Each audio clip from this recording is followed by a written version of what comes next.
Let the ceremony of succulence commence. The KFC Kentucky Original Wrap for $2.49. Visualize the wrap. Order the wrap. Eat the wrap. Get the deal. Believe in chicken. KFC. Until 16th of March, subject to availability. Participating restaurants only. Not available on delivery. See website for full T&Cs. Join me, Gemma Atkinson, for Series 2 of my podcast, The Overshare. You know, you only get one life to live, and who wants to waste it all just being at home sad, miserable and lonely when there's so many other people out there that you can enjoy it with. Join me and my guests as we overshare about the jaw-dropping, shocking, hilariously funny and tear-jerking times. So then I went a little bit FBI, started doing a bit of internet stalking, and I found out that he was married the whole time. Real-life stories from real people. Listen now on the Rayo app. The Clyde One Super Scoreboard Podcast. With Lucas Volvo. Book a test drive for the Volvo EX30 today. Head online for details.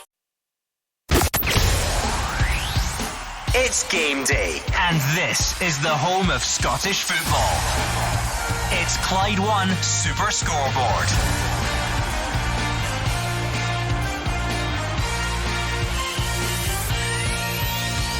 Good afternoon and welcome to Clyde One Super Scoreboard, a 6-hour special for you today, kicking off with Hibs against Celtic at Easter Road, then on to the 3 o'clock kickoffs where Rangers host St Mirren at Ibrox for the first time at home since that defeat to Queen's Park. Michael Vimmer takes charge of Motherwell for the first time away to Dundee United. There's also Aberdeen Kilmarnock and Ross County against Dundee. I'm Andrew Maclean. Joining me in the studio is Dalziel Ross McCormack and Hugh Keevins. Munich is a happy memory for Celtic, but there is work to be done in the here and now. Hibs unbeaten in their last 12 matches in all competitions.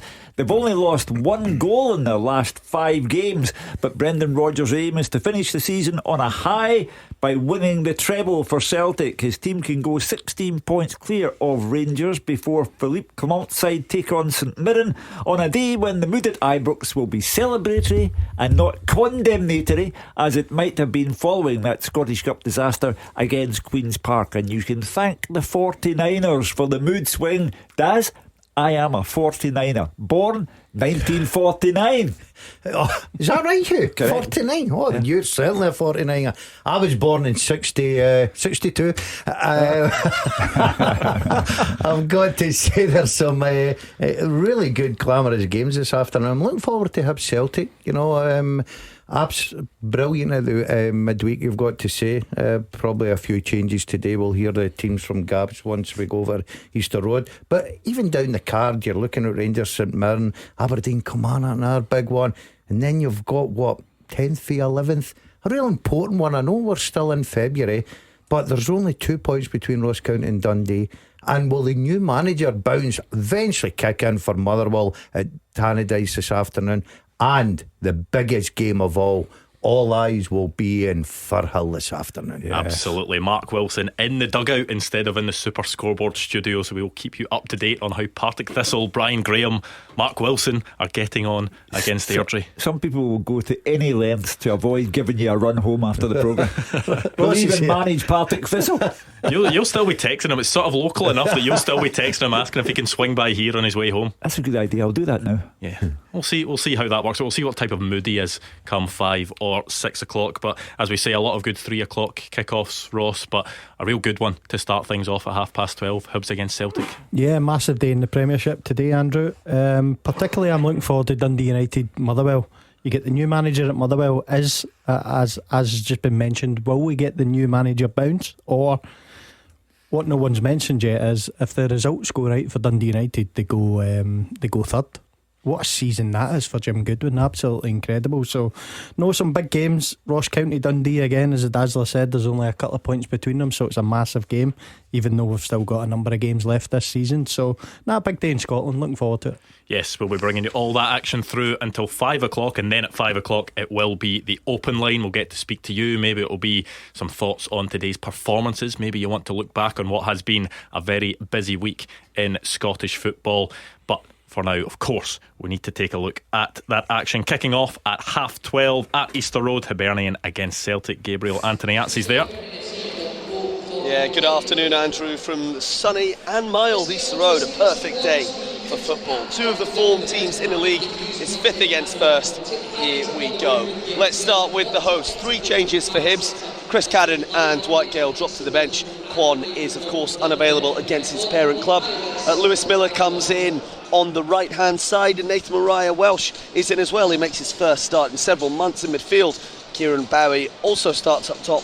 He makes his first start for the club. He's been missing for quite a while with a hamstring injury. So the team is as follows. It'll be that 3-5-2 formation that's worked so well for David Gray in recent weeks. Jordan Smith in goal, a defence of Warren O'Hara, Rocky Bashiri and Jack Iredale.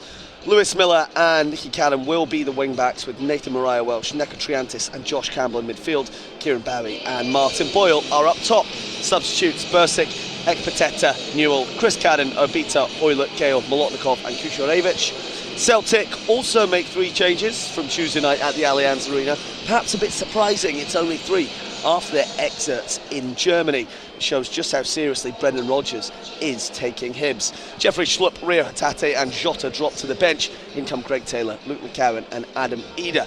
The Irishman's return, of course, means Dyson Maeda will start out wide instead of through the middle. So the team is Kasper Schmeichel in goal.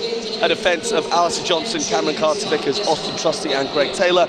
Beat Callum McGregor, Luke McCowan and Arne Engels in midfield. Nicholas Kuhn on one wing, Dyson Maeda on the other and Adam Eder through the middle. Substitutes: Sinisalo, Scales, Jota, Yang, Schlupp, Kenny, Hatate, Ralston and Bonner. Yeah, what do you make of that Celtic team? Are you expecting more changes from Tuesday, or is that about what you thought would happen? Mixed bag for me. I thought Tuesday was such a hard night for Celtic. I thought they were excellent. Their work rate was brilliant. You look at the stayed over, I'm sure, is that right, Andrew, in Germany? The bit of travelling. Look, what he's got at his disposal maybe could have made a few changes, but I think Gabs is correct here when he said, look, he's given Hibs every respect. He's away from home, early kick-off. Hibs are in decent form. They'll get into this game full of confidence. 3 changes. Got to argue, does it really weaken the team that much? No, it doesn't, because of the quality they've got. Ida will be desperate to get on another goal in his armour today because of the fact he was left out midweek. I thought he got his team right with Maeda through the middle. Jota gets that little bit of break, obviously just bedding him into the Scottish game now, but it's still a strong starting 11. Taylor will have been devastated to have missed out on the Allianz Arena. Jeff Schlupp taking his place and doing well, so he'll be keen today. McCowan, always good for Celtic when he gets a game. He's a domestic Celt as opposed to a continental Celt, so he'll be looking to make an impression. This game is made for him. I do think that they're weaker when Jota is on the bench and Ida's on the park. I think that Jota is a more threatening source, and so is Maeda, but it's up to Ida to score more regularly than he does. It's just the strength of that Celtic squad, isn't it? 3 changes, but Celtic's first choice left back across the season comes back in. Luke McCowan, who a lot of Celtic fans have been wanting to play more this season, is into the starting lineup, and then Adam Ida, who has scored goals this season and Celtic spent £9 million, gets his place up front. Yeah, listen, I've got to agree with you. Taylor would have been absolutely devastated that didn't play after his exerts this season. I think he's probably the most underrated player that I would say Celtic have got, in terms of if anything goes wrong at Celtic, it's Greg Taylor's fault, and it's not his fault. He's been fantastic this year, but I thought there might have been a couple more changes, to be honest. I thought especially with Maeda, he played the game before the Allianz Arena when he was expecting to be suspended. He ended up playing the full game at the Allianz. I thought towards the end there was just times in that game where I was looking at him and thinking, he could do with a rest, he looks a bit tired, and that's something that I've probably never said about Maeda. So I thought Yang might have come in for him today, but again, I'll agree with you. I've said it a number of times on this show and outside again about Ida. He's not for me. I think Maeda's tailor-made to play through the middle in this Celtic team. I would have liked to have probably seen him through the middle. It's a big debate that. I sort of disagree with two lads. I think Ida has got something. Look, I'm not saying by any matter of means that I think he's a £9 million player, right? But that's just the cost. But I think he's got some. I really do. I think he can score goals. I know he's had at the beginning of the season, he was off it a little bit. He was coming in for a bit of criticism. Celtic fans were talking about, You know, he should be third rated striker, never mind second. But he's come back. Aston Villa got his 2 goals, confident. He's been scoring goals. I think that Ida will eventually be a real good signing for Celtic, right? I see a lot in him.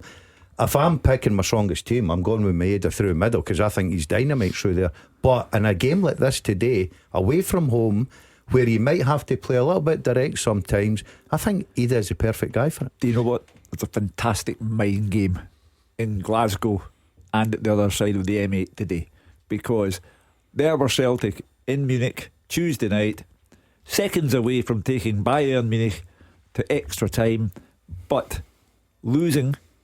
However, they had a performance that was an honourable one. And then, before they had a chance to wallow in it all, the 49ers appeared on the horizon. And the Rangers fans have forgotten them at Queen's Park. And they're all thinking about the money that's coming into the club and how it can be used. And Brendan Rodgers then said, I want to finish in a high and win the treble.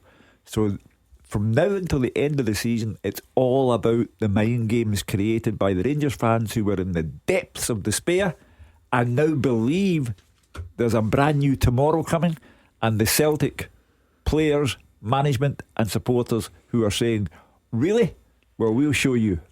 Where is the mindset for the Celtic players coming into this? Because they will have been devastated at that last minute, last gasp goal going in against Bayern Munich and being knocked out of the Champions League, not having the chance to go to extra time and testing themselves there. But there will be that pride at the performance they've put in and how they managed to handle a world-class Bayern Munich side on their own patch. Listen, I think obviously the feeling will be disappointment because they were so good on the night, but I think it would have been a lot more difficult if there wasn't much to play for in Scotland. But they've still got a treble to go and win. I think McGregor said it after the game that he wants the league done as soon as possible. So that's why we see such a strong lineup today. Brendan Rodgers showed all sorts of respect to Hibs by putting this lineup out. They want this league done as soon as possible. Hibs are a team that you do need to show respect to, though, because they're unbeaten. I think it's 12 games they've not lost in. The last game that they lost was away to Celtic at Celtic Park. Do you remember that game as well? That Hibs actually played very well in that game. Could have been a couple of goals up at half time, but Celtic's quality came through in the end. But you know, it's a long time since there are question marks over David Gray's job and where Hibs were going, and they now look a really good outfit. He's got them going. There's no doubt about that. And all credit to the Hibs board, right? I think the easiest thing in the world was to pull the trigger in David Gray at one point. And I think the Hibs fans who were leaving their droves at half time during some of the home games would have probably agreed with that decision. But the Hibs board stood firm and believed in their man, and he's now sitting proudly up there in fifth. This will be a difficult game. I think the big reason is quite simple, Andrew. They come in for a lot of criticism about how easy they were to score against. They've sort of tightened that up a little bit. Don't get me wrong, this will be a big task this afternoon against Celtic, especially with that front three. But also the form of Boyle. I think a lot of people had written Boyle off. All of a sudden he's coming in there, he's found a new lease of life again. He's got that energy back, he's got that pace, he's threatening, he's scoring goals, and they've got a good midfield now that know how to play. So I think he's put it all together, and he's found the remedy of having a successful team. And that's why this game this afternoon will be difficult. I still fancy Celtic. All praise to Hibs.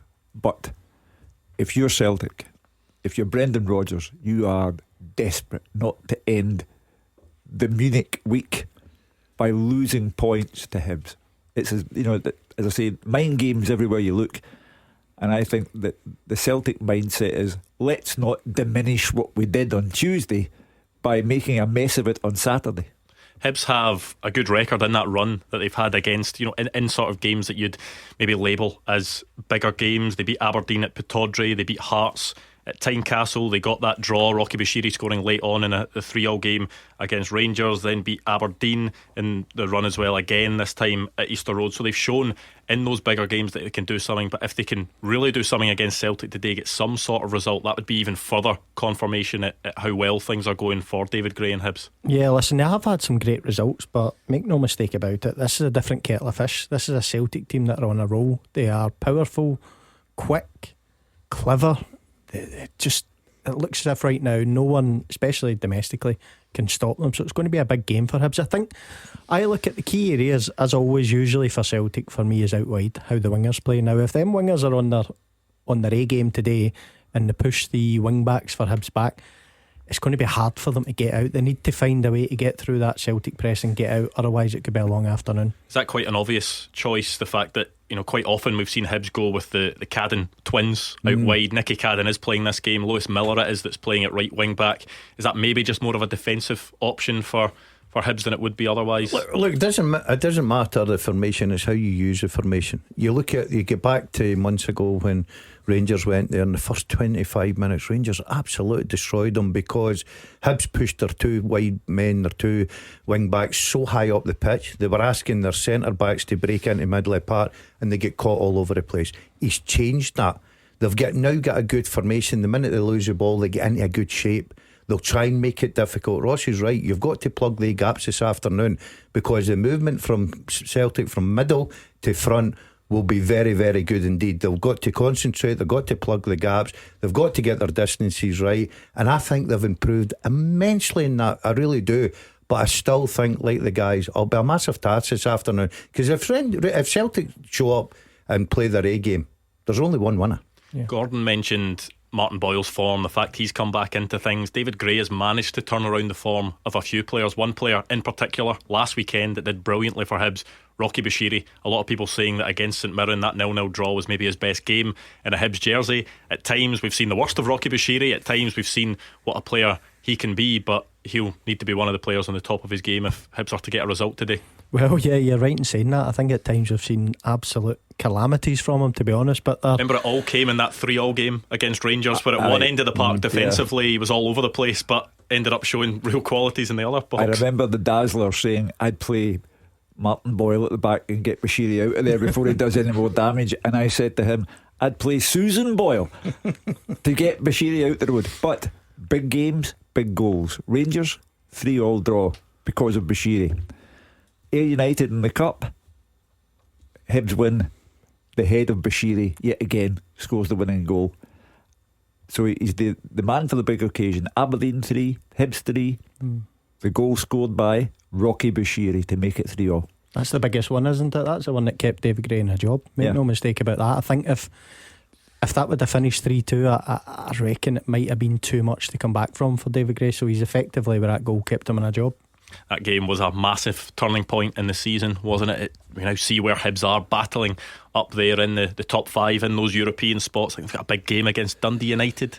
Is it on a Wednesday night? Is that the game? Dundee United, Hibs at Tannadice. So they'll be looking to try and get a good result in that game. In this game, going into that game as well, there are some good midweek fixture cards, but looking forward to seeing what is on offer today. Of course, kicking off with that 12:30 kickoff, Hibs against Celtic at Easter Road. We will go back there next. This is Clyde One Super Scoreboard. Take my money. Let the ceremony of succulence commence. The KFC Kentucky Original Wrap for $2.49. Visualize the wrap. Order the wrap. Eat the wrap. Get the deal? Believe in chicken. KFC. Until 16th of March, subject to availability. Participating restaurants only. Not available on delivery. See website for full T's and C's. Meet the next generation Fiat Professional van range. Whether you need compact or spacious, all electric or diesel, we've got you covered, whatever your business. Now you can get £750 off your Fiat Professional van order during our sales event from 17th Feb to 17th March. Visit the Fiat Professional website for more details. Fiat Professional, inspired by the future. Offer valid between 17th February and 17th March 2025. Save £750 excluding VAT against on-the-road price of new vans. Business users only. T's and C's apply. The team with the biggest support in Glasgow and the West. This is Clyde One Super Scoreboard. Not long to go until Hibs against Celtic at Easter Road. That is today's 12:30 offering in the Scottish Premiership, and then we'll be on to the 3:00 games. Rangers at home to St Mirren, Aberdeen, Kilmarnock, Dundee United, Motherwell. Of course, new Motherwell manager Michael Vimmer in charge for his first game. Ross County Dundee completes the set. Lots of interest down the leagues as well. Big one for us in this studio. Mark Wilson is in the dugout. interim charge. He's the interim assistant, isn't he, rather than the sort of interim manager. I think Brian Graham takes that title, but the two of them in the dugout for Partick Thistle against Airdrie. So we will keep you updated on what's happening all across the country. But of course, the focus for now is Hibs against Celtic. Let's hear from both managers, starting with David Gray. In a game like this, you need to believe you can do it, and you need to take the confidence from how we've been playing at the minute, how we played against them the last time. We obviously need to improve because we lost the game, and work on the areas that let ourselves down. We know it'll be a real difficult game, and we know we need to be at the very best. Every player needs to play at the top of their game to get a positive result. But you need to believe you can do it. On any game, it's like anything. You look at the league, everyone beats everyone. You know, we're no different going into this game. We're at home, we want to be on the front foot, and we want to try and get 3 points. That's the challenge to the players. Well, they're obviously going to be high in confidence. They've picked up over the last few months really well.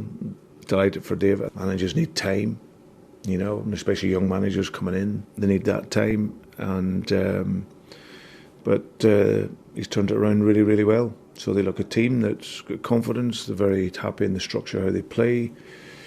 They get the ball forward quickly, they get it wide, they get crosses in the box. So we know there's going to be moments where we have to defend the game, but for us, we want the 3 points, so we know we have to go and get them. We've talked about the strength of this Celtic squad. Now that they're out of Europe, do the players maybe even have more to prove? Because there's going to be fewer games, there's going to be less midweek games for them to get their opportunity. So making sure that they get in the team and stay in the team is maybe even more vital if there's going to be less rotation potentially from Brendan Rodgers. I think the mindset today is all about the Celtic players saying, look, we distinguished ourselves in Munich, let's not diminish ourselves in Edinburgh, let's get this done, put pressure on Rangers before they kick off against St Mirren. And to be fair to Celtic, we go on about the players up front, Kuhn, Maeda, Jota, but Celtic have played 26 league games so far and they've lost 12 goals. That's tremendous.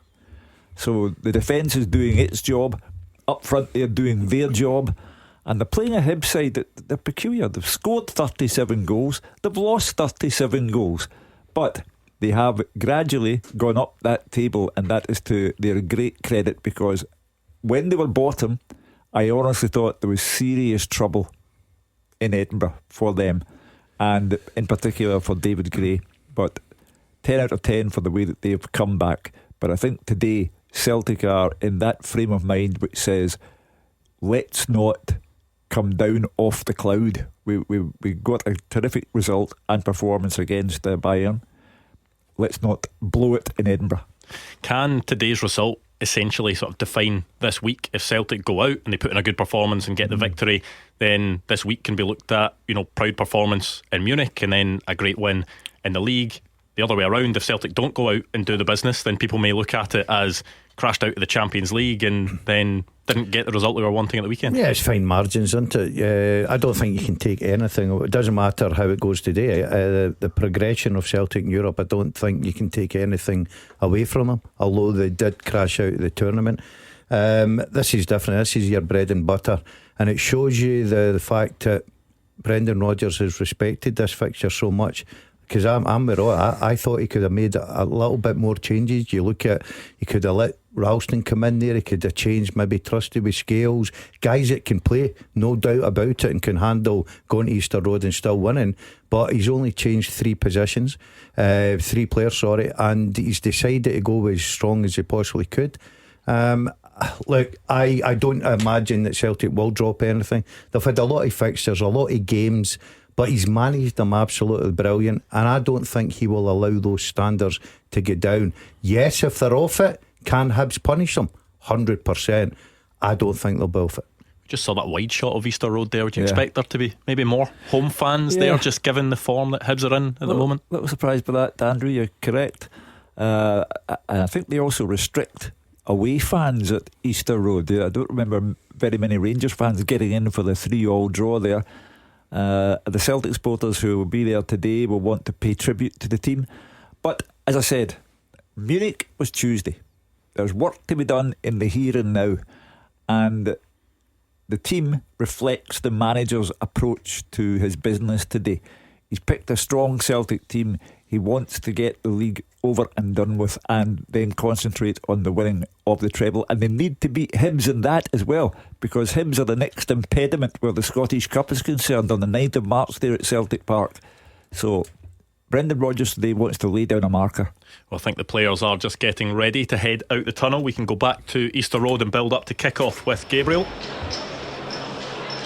Yes, Andrew, as you were saying there, the Celtic fans now have the whole stand just the right to me, packing it out, ready to roar on their team after their midweek performance in the Champions League. Hibs fans, a few empty seats, as you say, a bit surprising considering how in form they have been. These are the two formed teams in the league.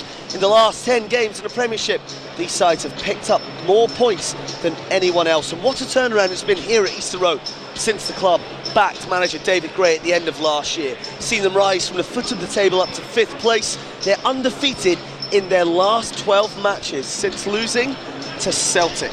They're a whopping 35 points behind the league leaders. Brendan Rodgers' side have won the last 5 meetings between the two, and as you were saying, they are determined to bounce back from the European exit with total domestic dominance. Full focus for the Hoops is now in a domestic treble, and few would doubt they can achieve it. But it starts here today, and you see how big a task Brendan Rodgers thinks it is by only making 3 changes after Tuesday night's Champions League exertions. The captains just leading their sides onto the pitch now. Callum McGregor leading Celtic out wearing yellow. Martin Boyle leading the home side out as well. Let's quickly run through the teams again, starting with the host. 3 changes for Hibs. It's a 3-5-2 formation as usual. Smith in goal, a defence of O'Hora, Bashiri and Iredale. Miller and Nicky Cadden are the wing-backs, with Mariah Welsh, Trantis and Josh Campbell in midfield. Bowie and Boyle are up top. For Celtic, there's only 3 changes, as we know. We've got Schmeichel in goal, the defence of Johnson, Kartovic, Trusty and Taylor. McGregor, McCowan and Engels are in the middle. Kuhn, Ida and Maida up top. A huge day in the Premiership, Andrew, and it all starts here at Easter Road. Can the champions take another step towards defending their title, or will Hibs have a big, big victory? The first statement win of the David Gray era. Kick-off is moments away here in Edinburgh. Clyde One Super Scoreboard. Goal flashes. With M&D Green Pharmacy. Get advice on keeping infections and viruses away when school returns. Yeah, just kicking off a bit late, I think we will, in this game. The players were out the tunnel slightly, I think pretty much bang on 12:30. So Celtic just getting into their huddle at the moment. Hibs making their way out onto the pitch and into their shape. Right, why don't we get some predictions for... We'll do this first game and then we'll do the 3 o'clock kick-off predictions a bit later on. Right, Hugh Keevins, Hibs against Celtic. What way is it going? Hibs 1, Celtic 3. I'll tell you what, I'll give you next choice. I'm going to have to rethink that. That was my prediction. I think it'll be a tight game. I'm going to go 2-1 Celtic. 2-0. Okay, 3 Celtic wins. No How surprises. Did you know I was going Celtic? Were you going Celtic? Yeah. There we go. Right.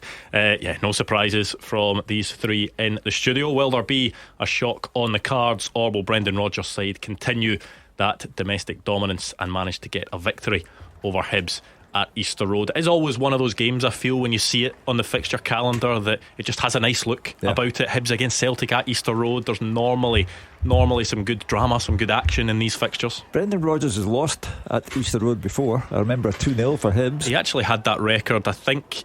In his first spell, he never won at Easter Road. He'd maybe only played there 3 times potentially, because Hibs were in the Championship in his first season when he was at Celtic. But I think he'd maybe gone 3 or 4 games at Easter Road without winning. Well, you know, Brendan Rodgers, along with the players, enhanced his reputation in the Allianz Arena on Tuesday, and he wants that treble, that world record breaking treble for Celtic, and in order to do so you have to win at places like Easter Road now. Yeah, early ball into the Celtic box from Lewis Miller there, low in behind the defence, but there were no Hibs strikers I think listening to Brendan Rodgers, I think he realises the minute Hibs get the ball there, right away, straight up the pitch, try to put a little bit of pressure on Celtic. They're just building out for the back. I thought they were brilliant at that the other night there in Germany. You know, it's very difficult. It's okay doing it in the Premier League. Say against top quality players, you've got to get that right. And I thought they looked so confident in the ball, and they just showed it there. That's what they're prepared to do. But Hibs will go and pressure on. I think Hibs will pressure from the front. I think they'll try and get in the faces of Celtic. I think set plays has got to be really important this afternoon. That's quite a big Hibs side, you know, and if you can get decent quality in there, you could, you know, ask questions at Celtic defence. It is always that challenge just between switching between domestic and European football and the different styles and the different qualities that the teams have. But Celtic have been pretty good at that, haven't they? As Arnie Engels tried to play a through ball to Daisen Maeda, but is gathered pretty easily by Jordan Smith. Given a gift there, Ross, you know. Hibs surrendered the ball very easily, and Engels might have done better than that. Yeah, it was a bit of a poor pass, to be honest. But it was interesting listening to you two guys there, what you were talking about with their defensive record, and Gordon was saying about them playing out from the back. I think that was a big chance for Hibs, and they could be ahead already. And they are. Goal flashes with M&D Green Pharmacy. What a start for David Gray's side. Inside 2 minutes, the ball slipped through to Josh Campbell, and he slid it into the bottom corner past Kasper Schmeichel, and already it's Hibs 1, Celtic 0. The unlucky goal number 13 conceded by Celtic this season, and they gave it away so easily. It is a dreadful start, and the work is on now, because they've been shocked out of their lethargy. If you look at this, the defensive marking of the two centre backs is incredible. They're both drawn to Martin Boyle. I cannot believe with the experience the two of them have got, and I think it's Carter Vickers that gets dragged right across. Campbell must have looked up and thought, what is going on here? I've got the freedom of Easter Road. All I have to do is knock this by Schmeichel, and he obliged by doing that and giving Hibs such a lead. But defensively, Celtic were all over the place. Couldn't quite believe the space that Kieran Bowie found himself in initially, because he was striding through the middle of the Celtic half. My eyes were fixed over on the left side where I think Nicky Cadden was, and he was in an absolute acre of space. And initially in my head I'm thinking, well, he's going to play that ball out wide to the left because Nicky Cadden has so much space. Then your eyes move up front and you realise that ahead of him, both Celtic central defenders are both marking Martin Boyle, leaves Josh Campbell completely free, and quite a few things went wrong actually for Celtic in the lead up to that goal. Well, they got all the plaudits for keeping by and make it bay, and within a couple of minutes they have given themselves a mountain to climb, purely and simply because of lax defending. So it's up to Celtic to make up for their mistake. Hugh, you've been in this business a long time. I've got to ask you a serious question. In the prediction game, do you get a mulligan? I was thinking that. Because 2 minutes on the clock, my prediction's gone. Well, you know, for Brendan Rodgers, it must be a real bad blow, because it puts Hibs in a tremendous frame of mind. We've complimented them, 12 games in all competitions, no defeats, only lost one goal in their last 5 matches, so there's a test of Celtic straight away. But any more defending of that sort, and Brendan Rodgers will be looking to the bench and bringing scales on. You see with Engels there, 30 seconds before that, he's in a similar sort of position as the Hibs player, and he's chose the wrong type of pass. Hibs got the part, choose the right pass, and they're 1-0 up. Yeah, it's quite incredible how football works, that Celtic can defend so well, and off the ball they were excellent against Bayern Munich midweek, and then within 2 minutes find themselves in a bad position against us. I don't know if they've just, you know, they've just switched off. Even in the middle of the park, you're right. Is it Bowie in the middle of the park gets the ball? I think it was actually Nectar Triantis that was maybe carrying the ball forward, and he's allowed to get his head up, take his time, pick out the pass, and as I said, Josh Campbell must be looking, thinking, where is the Celtic defenders gone to? It's so easy, and Schmeichel must have been raging with the two of them. They just get dragged away over to Boyle. I'm looking for Trusty in this. I'll tell you what's happened. Trusty has got caught going so deep. He's went into the middle of the park, because I'm wondering why Carter Vickers has got a problem going, do I go with Boyle or do I come over and cover Josh Campbell? Because Trusty has been nowhere to be seen. He's been dragged away deep, and all of a sudden Celtic have got the problem, and it's exposed. Yeah, that that is it, because initially it looked as if the two central defenders, as you say, had both gone on to Martin Boyle, but because Austin Trusty had gone chasing, just left a huge gap in the Celtic defence that Hibs were able to exploit. He left Cameron Carter-Vickers with sort of two players essentially, wasn't able to stop that Hibs attack. But Celtic will be hoping that they can defend better than that for the rest of the game. Hibs have just floated a deep free kick into the box. It's been headed over the bar, I think, by a Celtic defender. It will be corner to Hibs, so the pressure keeps coming for David Gray's side. They've got good height in there, Hugh. I think if he can get good quality in, it could ask a few questions of Celtic. If they score a second goal, Celtic are bang in trouble, because their heads are still in Germany. Their bodies are in Edinburgh, their heads are in Germany. The only good thing about that goal is it came so early. Gives Celtic a lot of time. They're a great phrase in here. That's your favourite, isn't it? Do you listen to the show? Do you listen, mate? Not when you're on, no. Thank you. You've got to understand the phrase in this is, if you're going to lose a goal, lose it early. And it's been that for years and years. Yeah, a chance for Hibs from that corner. Looked to be one off the training ground, just a low one towards the front post, flicked on but unable to hit the target. Goes wide of the mark. Hibs still 1-0 up 7 minutes into this game. And we've yet to see Celtic create anything meaningful. Well, could this be the opportunity? Nicholas Kuhn, the ball headed away. I was wondering whether the flag would maybe go up, and it does belatedly. I just looking at it, Andrew, I thought they're not going to get away with that. He's went too early, Kuhn, down the right hand side. It's a great start, isn't it, for Hibs? David Gray wasn't expecting this. He's probably saying, look, just go out there, make sure the usual management stuff, keep it tight for the first 15-20 minutes. Don't give Celtic any encouragement, but go out there and get the first goal. Perfect for Hibs. I must say, that rule does my head in. Put the flag up. Is it going to take for someone to get injured bad? They can put the flag up when we could see it was offside. Yeah, it always just depends on how tight it is, really, because sometimes, we've seen it at times where they'll put the flag up belatedly and then it turns out that the flag shouldn't have gone up and the goal should stand, and then VAR is doing its job as Hibs have another chance and Kasper Schmeichel down to his left having to beat that one away. And Celtic defensively are a joke. That's going to be a free kick a free kick. I thought the free kick was maybe going to go the way of I think that's down to McGregor here. I think McGregor loses the ball in the middle of the park, gives it away cheaply here. If you see McGregor here, look, he's tried to flick it, gives it away cheaply. I don't think you can blame the defence for that. I think McGregor's got to be sharper onto that. But all credit, we keep looking at Celtic because of the qualities they've got. All credit to Hibs. Yeah, Hibs are right in about this game. They see something happening for them. Yeah, Kieran Bowie it was with that shot saved by Schmeichel. Adam Ida now into the Hibs box, end-to-end stuff in the last couple of minutes, but I think the flag's maybe gone up against him as well, and it will be a free kick to Hibs. Yeah, the Celtic start is, any word you care to use, lackadaisical. They are not at it, and Hibs are about to punish them for it.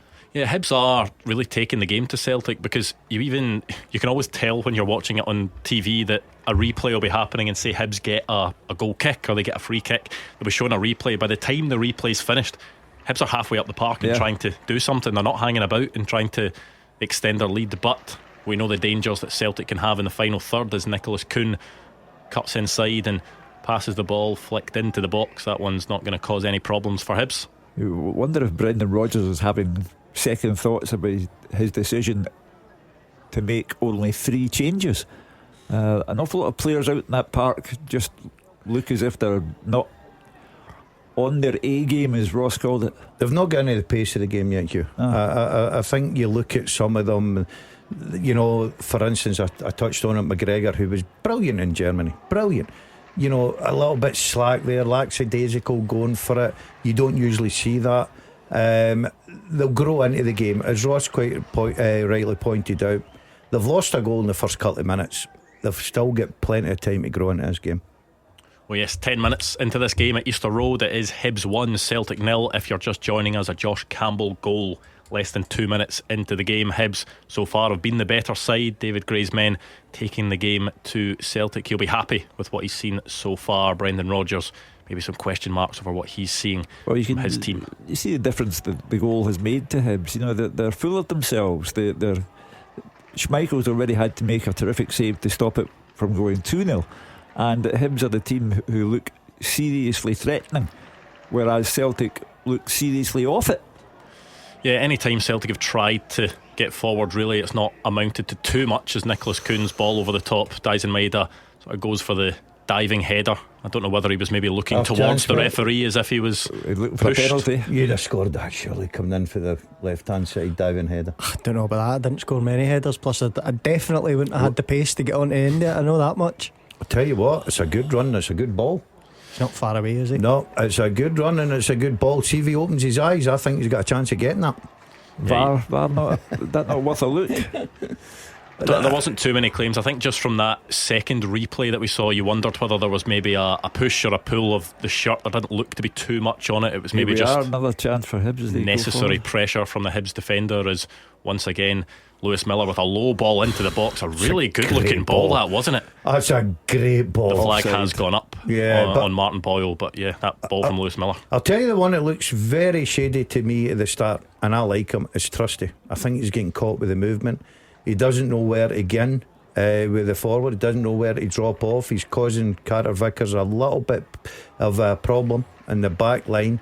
They just need to up their game. Look, Celtic are where they are because of the character and the players and the quality they've got. This is still a long, long way to go. You can't imagine Celtic keep playing like this. And plus the fact, see if it gets to a certain spell, have a look at what he's got. The Richies on the bench to say, do you know what, boys, you ain't doing it, you're not sharp enough, I'm going to put other guys on this pitch. I wonder if it's maybe not as strong a bench as we've seen from Celtic in previous times, because you've got Voyami Sinisalo, backup goalkeeper of course, Anthony Ralston, Liam Scales, Jeffrey Schlupp, Jude Bonner, who's a young midfielder, Yang, Johnny Kenny, and then you've got Rayo Hatate and Jota. So it's not obviously there are good players in there, but it's maybe not as many game-changing options as Celtic have previously had at times. Is Yang, Jota and Hatate. That'll be the three that probably comes on this pitch this afternoon. But look, all in by Celtic, and that is pushed away by Jordan Smith because Daisen Maeda was lurking at the back post. And Scales if this continues. Oh yeah, you can go on. But I'll tell you what, I need to watch this again because I'm very critical of goalkeepers. Just catch up, mate. Honestly, I don't even know what you're doing. Just catch that ball. That's why you've got a big pair of gloves. That's why you've got sponsorship on your gloves. Catch it. You know what I mean? Goalkeepers give away things so cheaply. At the end of the season, did he have the sun in his eyes? Maybe don't start not that. having it. I mean, when he don't start that. When he collected the ball there, he put his arm up as if he couldn't see. Put sunglasses on. Sunglasses. He's better Tom Fox. Factor 20. Just take the pressure off your defenders. I think goalkeepers got away with a lot of stuff just now. Were you much of an accessoriser on the football pitch? I can't imagine it was done as much in your day. And players sometimes have wee different things they do. Lower socks or... No. Were you never about anything like that? No, I allowed my players to be comfortable. But no in those days. Did you ever have anything, Ross, that you specifically, or were you just put the kettle on and get on with it? Basically, no superstitions, but you're probably more off the pitch, weren't you? You're an influencer now, I know that much. Oh, you a big influence on me. Yep. Must be the highlight of your career sitting here. That is. And especially when you look to your right and you see the shugness. Celtic with another corner, just starting to put a bit of pressure on them, on Hibs now. After Hibs started the game so well, it's going to be an in-swinger from Arnie Engels, who's got a few assists from corners this season. Drops into that 6-yard box. It looked very dangerous, but Hibs managed to deal with it. Good ball in. But as you said, Andrew, quite rightly so, good defending from Hibs. I think they've improved in that department. Another good ball comes in again. Yeah, Rocky Bashiri's head is first to it this time. But Celtic just starting to get into the rhythm of the game. Winning second balls as well, which they weren't doing in the first 15 minutes of the game. Just starting to worry Hibs a bit. Once again, the ball comes back to, is that Alistair Johnson whipping the ball in, but Hibs have defended their own box well. Greg Taylor then skies that one over the Hibs box. Good idea, but elevation wrong. But we're 15 minutes in and Celtic have wakened up, remember where they are. Yeah, I think we just are in for, I mean, if it continues like this, we should be in for an entertaining 90 minutes. I just hope Hibs don't get in the mindset, and we've seen it before, and it's easy to do, that you get that early goal and you're now thinking, oh, we've got something to protect here, and you go a little bit deeper and you start doing the things that brought you like that there. You know, at the beginning of the game, Hibs were playing that forward. All of a sudden they're playing slack balls into the middle of the park, and Celtic were on top of them, but they've got away with that one. Brendan Rodgers looking an animated man on the touchline. He's not happy with the start that's been made. Turning into a bit of a scrap at the halfway line. Free kick goes the way of Hibs after a few challenges from different players. Cameron Carter-Vickers the guilty party. Maybe that's what they need though, Celtic, somewhat. I know you can't really get away with it as much these days. Go and really give someone one, you know, hit them hard, but fair. You've got to do it fair these days, but maybe that's what they need, just to wake them up. Scott Brown used to be brilliant in that. Yeah, you know, I mean, he would get into a real hard tackle, and all of a sudden you would see the players round about him just getting that wee bit of lift. I know gets the fans up as well, doesn't it? Yeah, and you know, it's just a reminder. But listen, I keep going back to it. Give Hibs a bit of credit. The first 17 minutes they'd be delighted with this start. Hibs play that deep free kick out wide, headed in the Celtic box. Adam Ida really not dealing with that well whatsoever, because I think tried to head it away from the Hibs box but ended up putting it out for a corner. He's as bad in that box as he is in the other one. You're just picking him because Yang's not on. Wait till Yang comes on. I bet he's sitting there going like, I hope Yang comes on quickly. Keevins will be having a real go at me in Clydebank. Talking of footballing accessories, Nicky Cadden has a face mask on today, which we do see sometimes from players coming back from facial injuries. An in-swinging corner, looks a good one, drops just at the back post, but there was no Hibs players attacking it. I'm wondering, you know, is that not what the goalkeeper's there for? Should he not have been out and about dealing with that? He's never really been one, Casper. I don't think that comes out and commands past the 6-yard box anyway. Here's a break. Yeah, Celtic can be dangerous, but it is good defending from Hibs to put it out for... It's Boyle back Mark there Boyle. doing his shift. That's the one thing about Hibs just now. That's why they're sitting there in fifth. Everyone's working, everybody's doing their part now. They've all bought into this, the way they're playing, and that's what's brought them that little bit of success, climbing that table from bottom of the league and looking really in trouble to looking above now to say, right, okay, we can catch Dundee United. Nicholas Kuhn trying to dance his way into the Hibs box, unable to, but he's got Alistair Johnson for company to help him out as Celtic try to get themselves level in this game at Easter Road. They're afforded a bit of space at the edge of the box, and that ball was too much on it, wasn't it, for Luke McCowan, who I think that's the first time I've mentioned Luke McCowan's name actually in this game so far. He's been very quiet. I've got to be honest, right? Forgot he was playing. I actually forgot he was playing. I really did. You know what, so did I, and it was the blonde hair I saw initially, and I thought, is that Dalziel Maeda? And then realised that it can't be in that position of the pitch, or it shouldn't be in that position of the pitch. But yeah, a quiet start to the game for Luke McCowan. That's why Brendan Rodgers is looking the way he looks at the moment. If the Dazzler's able to say, I'd forgotten he was on the park, then Brendan Rodgers can see that as well. They need a little bit more out the front three as well, Hugh. Yeah. You look at the front three, they've not contributed anything, not put Hibs under any pressure, and everybody talks about how good Celtic are in the final third. So I think you'll be disappointed with that as well. Ross mentioned Maeda. Here's a chance now. Yeah, Nicholas Kuhn sliding in to get a ball across the Hibs box. Rocky Bashiri gives it back to Nicholas Kuhn. A big chance here, but it is blocked in the end by Bashiri, and I think the flag goes up for an offside earlier on in that move. Ross, as I say, mentioned that the Dalziel Maeda looked tired towards the end of the game in Munich, and I understand Brendan Rodgers respecting the opposition and not making that many changes, but perhaps there is an element of fatigue about some of the players. He's not a player that you really associate with being tired at all, Dalziel Maeda, but before the Bayern Munich game, Brendan Rodgers had said that in the three previous matches he'd run Dalziel Maeda into the ground. He was then kept on for the full 90 minutes, 94 minutes, whatever it was, in that game, and then playing again today. I think he's played the full 90 minutes in all of Celtic's previous Well, I was going to say previous 6 games. That's not true because he came off the bench against Dundee United, didn't he? Well, he looks as if he's completely uninvolved in the game.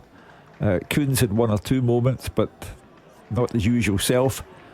And to be fair to Ida, for the last time, ball over the top this time. The flag stays down for now, and actually stayed down completely. Adam Ida just couldn't get the ball under control. He'd be hoping that flag went up. That's terrible. Did he look like a player that expected the flag to go up? He just didn't.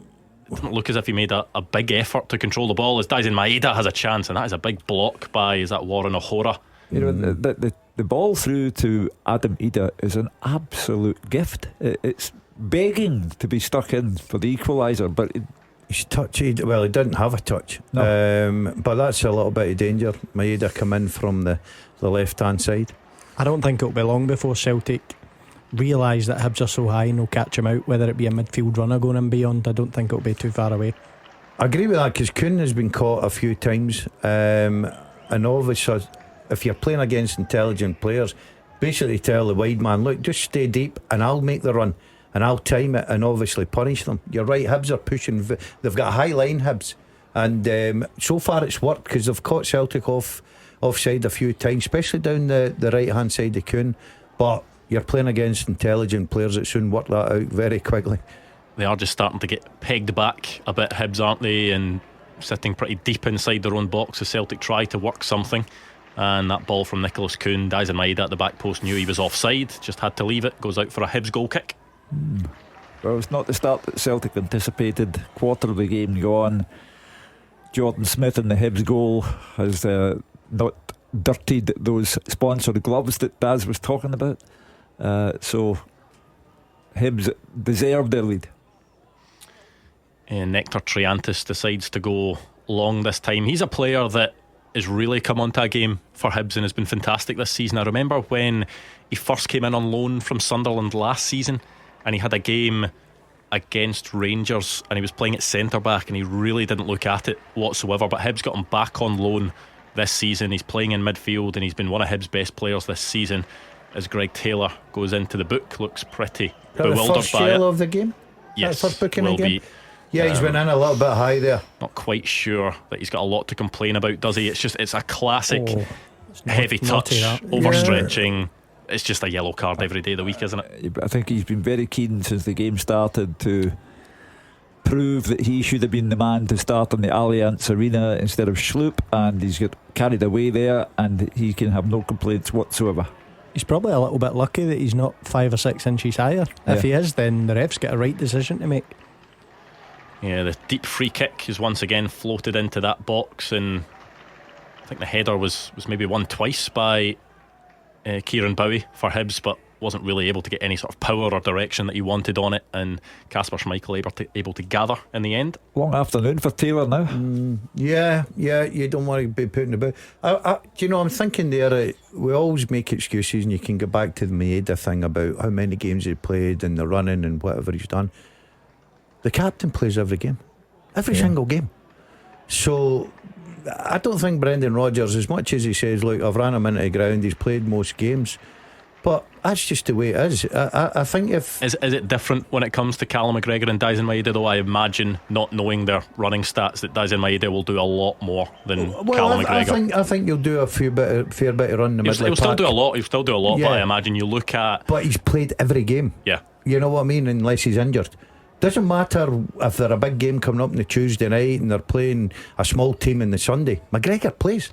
I think I saw a statistic, it was maybe before the last Bayern Munich game, and it was how many sprints players in the Champions League had done across the campaign so far, and Dalziel Maeda was way ahead of anyone else, which you'd expect, but just goes to show his willingness to make those runs. Yeah, but I mean, eventually, human nature catches up with you. And he's gone quiet today, and he just doesn't have the energy of old. I must admit, in my day, they two stats would have killed me. The running stats and mobiles out stats. Now there's a classic day, Roscoe. Classic example of what's gone wrong with Celtic's day. Kuhn, perfect chance to play his teammate in, and he just overhits the ball and it goes out for a by kick. Yeah, he did well initially to take Lewis Miller out the game, just the way he took the ball in on the touchline and drove forward, but it's a relatively simple, 5-yard pass ahead of him to put it into the path of Arnie Engels to put him down to the byline. He's overhit it. See when I talk about fatigue, a lot of the times, especially with the Celtic players, I'm not talking about physically, because these guys are fit enough to play 3 games in a week, not a problem. It's more the mental side of it. What that game in Munich takes out of Celtic mentally, especially, you got to be on it for 95, 96 minutes. Make sure you make no mistakes. So physical is one thing, but the mental exertion that these guys have got to do week in, week out, because they have to win every single game. They need to be at their best, or they have guys like us probably questioning them. So when I talk about fatigue, it's more the mental side of it that it takes out of these players. Yeah, I remember speaking to Alistair Johnson before the Bayern Munich double header, and he was saying, he was asked about essentially the differences in playing top level teams, and he said against Aston Villa, if you switch off for half a second, you will get punished. He said he switched off for half a second, 2 minutes into the game against Aston Villa, they got in behind him, Aston Villa scored, and he said essentially that is the difference. Just those concentration levels against the top teams can be draining, because you will get punished as well. You will if you're not at it. And the way Johnson's talking there about when he played against Aston Villa, that's how the other teams in Scotland feel when they play against Celtic, because they know they have to be on it for 95 minutes. If they switch off once, Celtic will punish you. Yeah, well, Hibs have not been punished in this game so far. They've done well against Celtic, 1-0 up. Josh Campbell scoring in the first 2 minutes of this game at Easter Road, and looking good so far, although Celtic have started to come into it, started to create a bit, but not troubling Jordan Smith at all. He's offside again, is he not? No flag. No flag as it stands. Nicholas Kuhn floating the ball in. Once again, it's a Hibs player that gets first contact with the head, Warren O'Hora. No flag. The flag eventually goes up. I thought Kuhn looked offside when I originally seen that. Yeah. And if he is offside, he's needing to have a good look at his. Here we go. Look, offside all day long. He's doing that run. How many times has he made that run? Yeah. He's got to hold the line. The flag's still not up, still not up, still not up, I know. still not up. But the lad knows that I've shouted for a Clyde Banks offside, so we're fine. We're in control of the situation, Ross. Which is more than the assistant linesman is.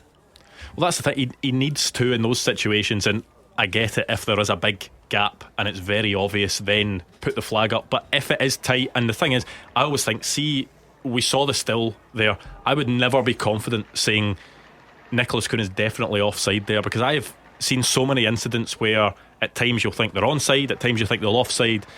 The lines will be drawn and it's actually proven the other way, because the ball comes back out to Celtic. Cal McGregor had the ball at the edge of the box. See if he shoots there and it goes in the top corner, and then the flag goes up.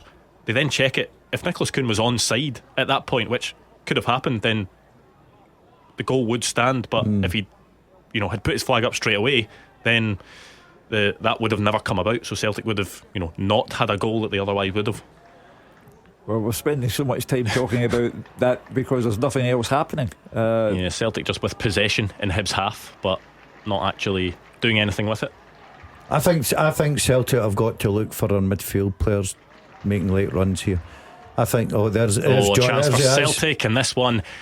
This time Jordan Smith is forced into a big save. He gets the high fives from his defenders. It was Alistair Johnson making the run in behind, a tight angle, and I think that he maybe hit that shot into the ground, and Jordan Smith was able to close the angle. That's on all day. That's on all day, because they're going so high. If you can get a midfield runner, or you can get Johnson, for instance, from a fullback getting in there and timing it correctly, then you'll get in behind Hibs and cause them problems. What a perfect pass as well from McCowan. Absolutely inch perfect.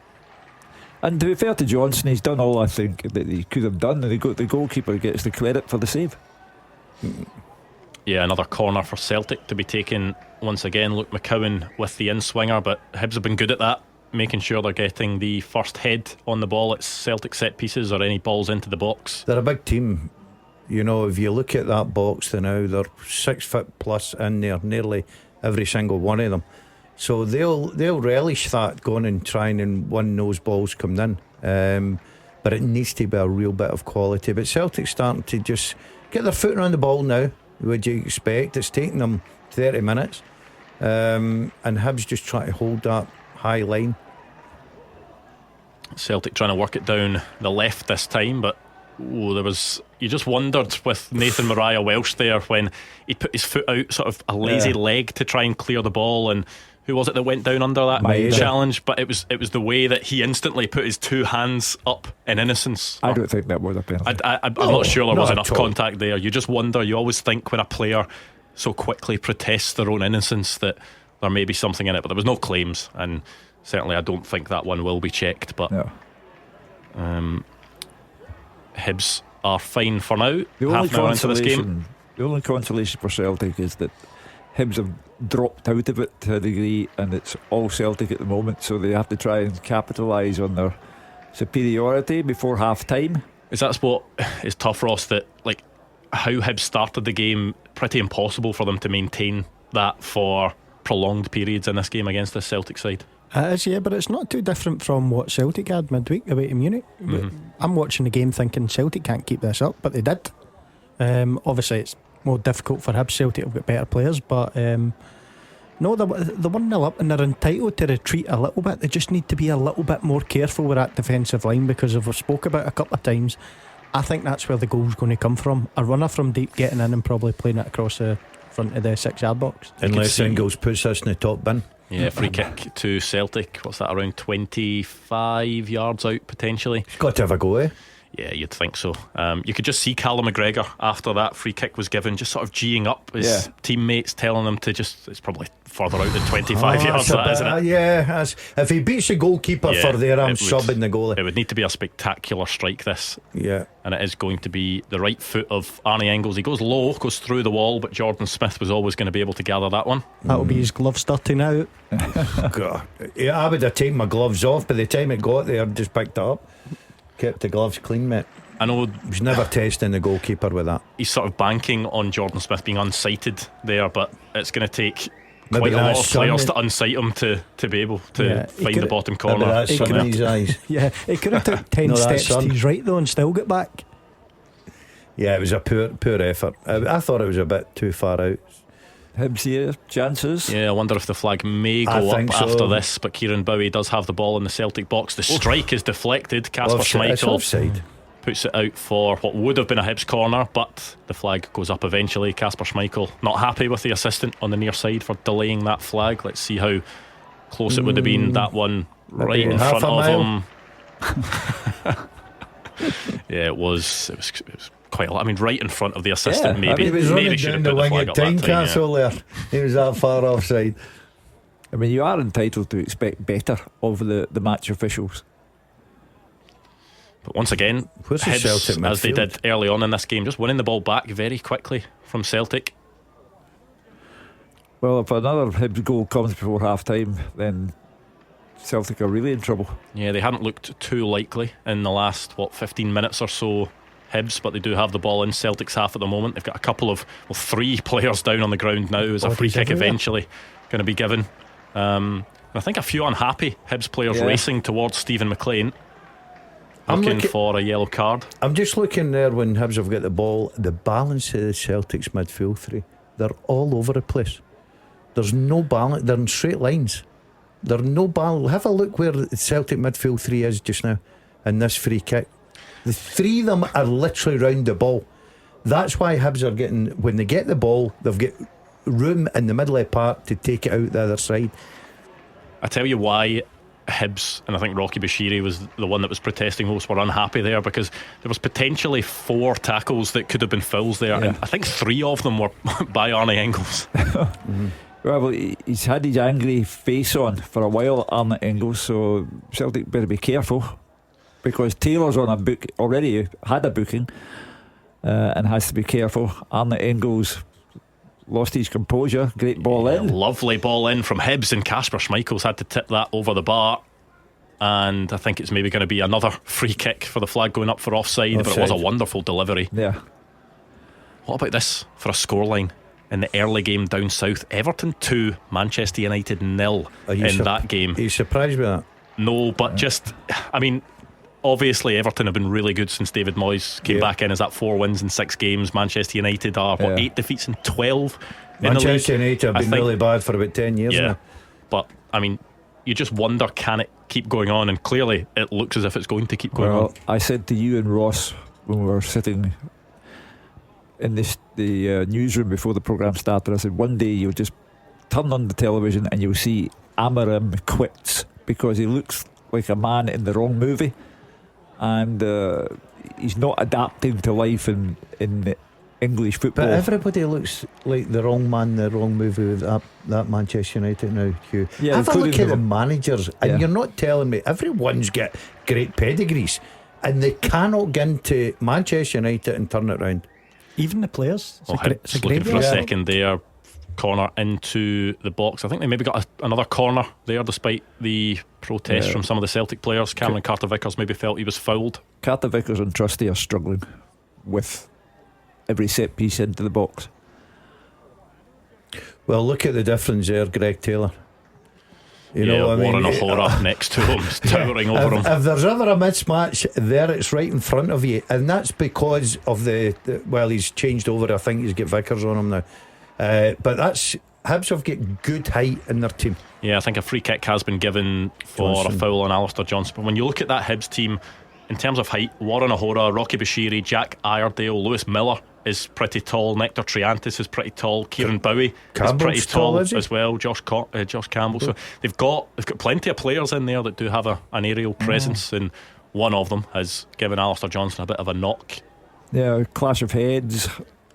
Johnson looks dazed. Yeah, I think he's just been told by Austin Trusty to stay down until a physio comes on. Does look in a real bit of discomfort. Yeah, he does. Alistair Johnson maybe caught an arm or a head in the side of his own head, and always best in these situations to make sure everything is okay. Concussion protocols will take place. Brendan Rodgers saying to Adam Ida and to McCowan, do you know the game started? Well, it gives the Celtic manager a little opportunity to get a few strong words and a bit of advice onto the pitch, because you're right, they've not really tested Hibs at all, have they? But that's all credit to Hibs. Hibs have set up very well, got off to the perfect start, and they're causing Celtic a few problems. Brendan Rodgers must be contemplating changes at half time, because they do not look as if they're good for 1 point, far less 3. You do wonder if they may be forced into making an early change, because the physio's just doing all the relevant tests on Alistair Johnson to make sure he's okay to continue. The cameras did pan to Anthony Ralston, who was doing a bit more of a rigorous warm-up just in case he's needed. Oh, it's a bit of blood. Oh yeah, you're right, actually. A bit of blood there. Yeah, has taken a knock on the side of the head, Alistair Johnson, just when he was battling for that Hibs corner that was played into the Celtic box. I wonder if we'll see the Terry Butcher headband come out. Yeah, we will see a replay of this, and I think Lewis Miller going for the header. No malice in it whatsoever. The two players go for the header, but Lewis Miller just heads into the side of Alistair Johnson's head, and yeah, that's going to be a sore one. Yeah, they're not suggesting to the bench that Johnson should come off, so might be patch him up, Hugh. And what you got, 5 minutes to half time, they may just think, look, we could get away with this for the next 5-6 minutes and then assess it obviously at half time. Patch him up, tell me Danny Maclean. Yeah, Danny Maclean, what a player he was. Yeah, just going to see a replay of this goal that Hibs scored 2 minutes into the game, and once again you are just left bemused really at the spaces in that Celtic defence. You don't often see them like that, but it all just does come from Austin Trusty being dragged completely out of position. Yeah, but I'll go back to what I said about the middle of the park. See if you assess that goal, the 3 midfield players are all over on the one side, which gives them so much room in the middle of the park to take the ball on, get his head up and make a pass. Trusty is out the game. Carter Vickers has got a problem. Do I go with ball? Do I come over? What do I do? He's caught in 2 minds, and before he knows it, Campbell's got the ball, good touch, and puts it by Schmeichel. Taylor's probably 5 yards wider than he probably needs to be there as well, and he just can't get back. I think Alistair Johnson is okay to continue. He's waiting at the sidelines after getting treatment, and will be calling for the referee to try and let him on. It must be arguably the worst first 45 minutes Celtic have put in the league match this season. A lot of thinking to be done at half time by the manager. You just wonder, Hugh, if he'll give it the usual, a few strong words, maybe G them up a little bit, maybe tweak something, don't know, or will he decide, you know what, I'm going to freshen this up again, surgery. I'm going to make a couple of substitutions. There's a case for a few of them. Ida's contributed nothing. Kuhn is continually getting caught offside, although he's fantastic player, wouldn't take him off. There's another shocking pass from McGregor. Midley Park's been poor. Midley Park has been very poor. I think the sort of balance is not great in the Midley Park, and he might look at the left back position because Taylor is on the booking, and I don't think Taylor's doing particularly well. And see, you get a little bit more height on the pitch, you know, just maybe bit of height, bit of strength against a Hibs team that Andrew was talking there. Every one of them they're a decent threat set plays. Celtic's main objective is to make sure that Hibs don't score a second before half time and further complicate their day. We saw Callum McGregor there just try to clip a ball over the top to Dalziel Maeda that had too much on it. Was that quite uncharacteristic in the way it was just maybe a bit more rushed than what Callum McGregor's used to? Yeah, but you can afford them that, can't you? Because a lot of times out of 10 that pass will find its place. It's the right idea. Maeda's made a fantastic run in behind. If that pass is on the money, he's clean through. But interesting what you're saying about substitutions. I think if Sloop does come on, he'll give you something extra on that side. We seen 15 minutes ago or whatever it was, that run that we've been talking about from deep to get him behind the line.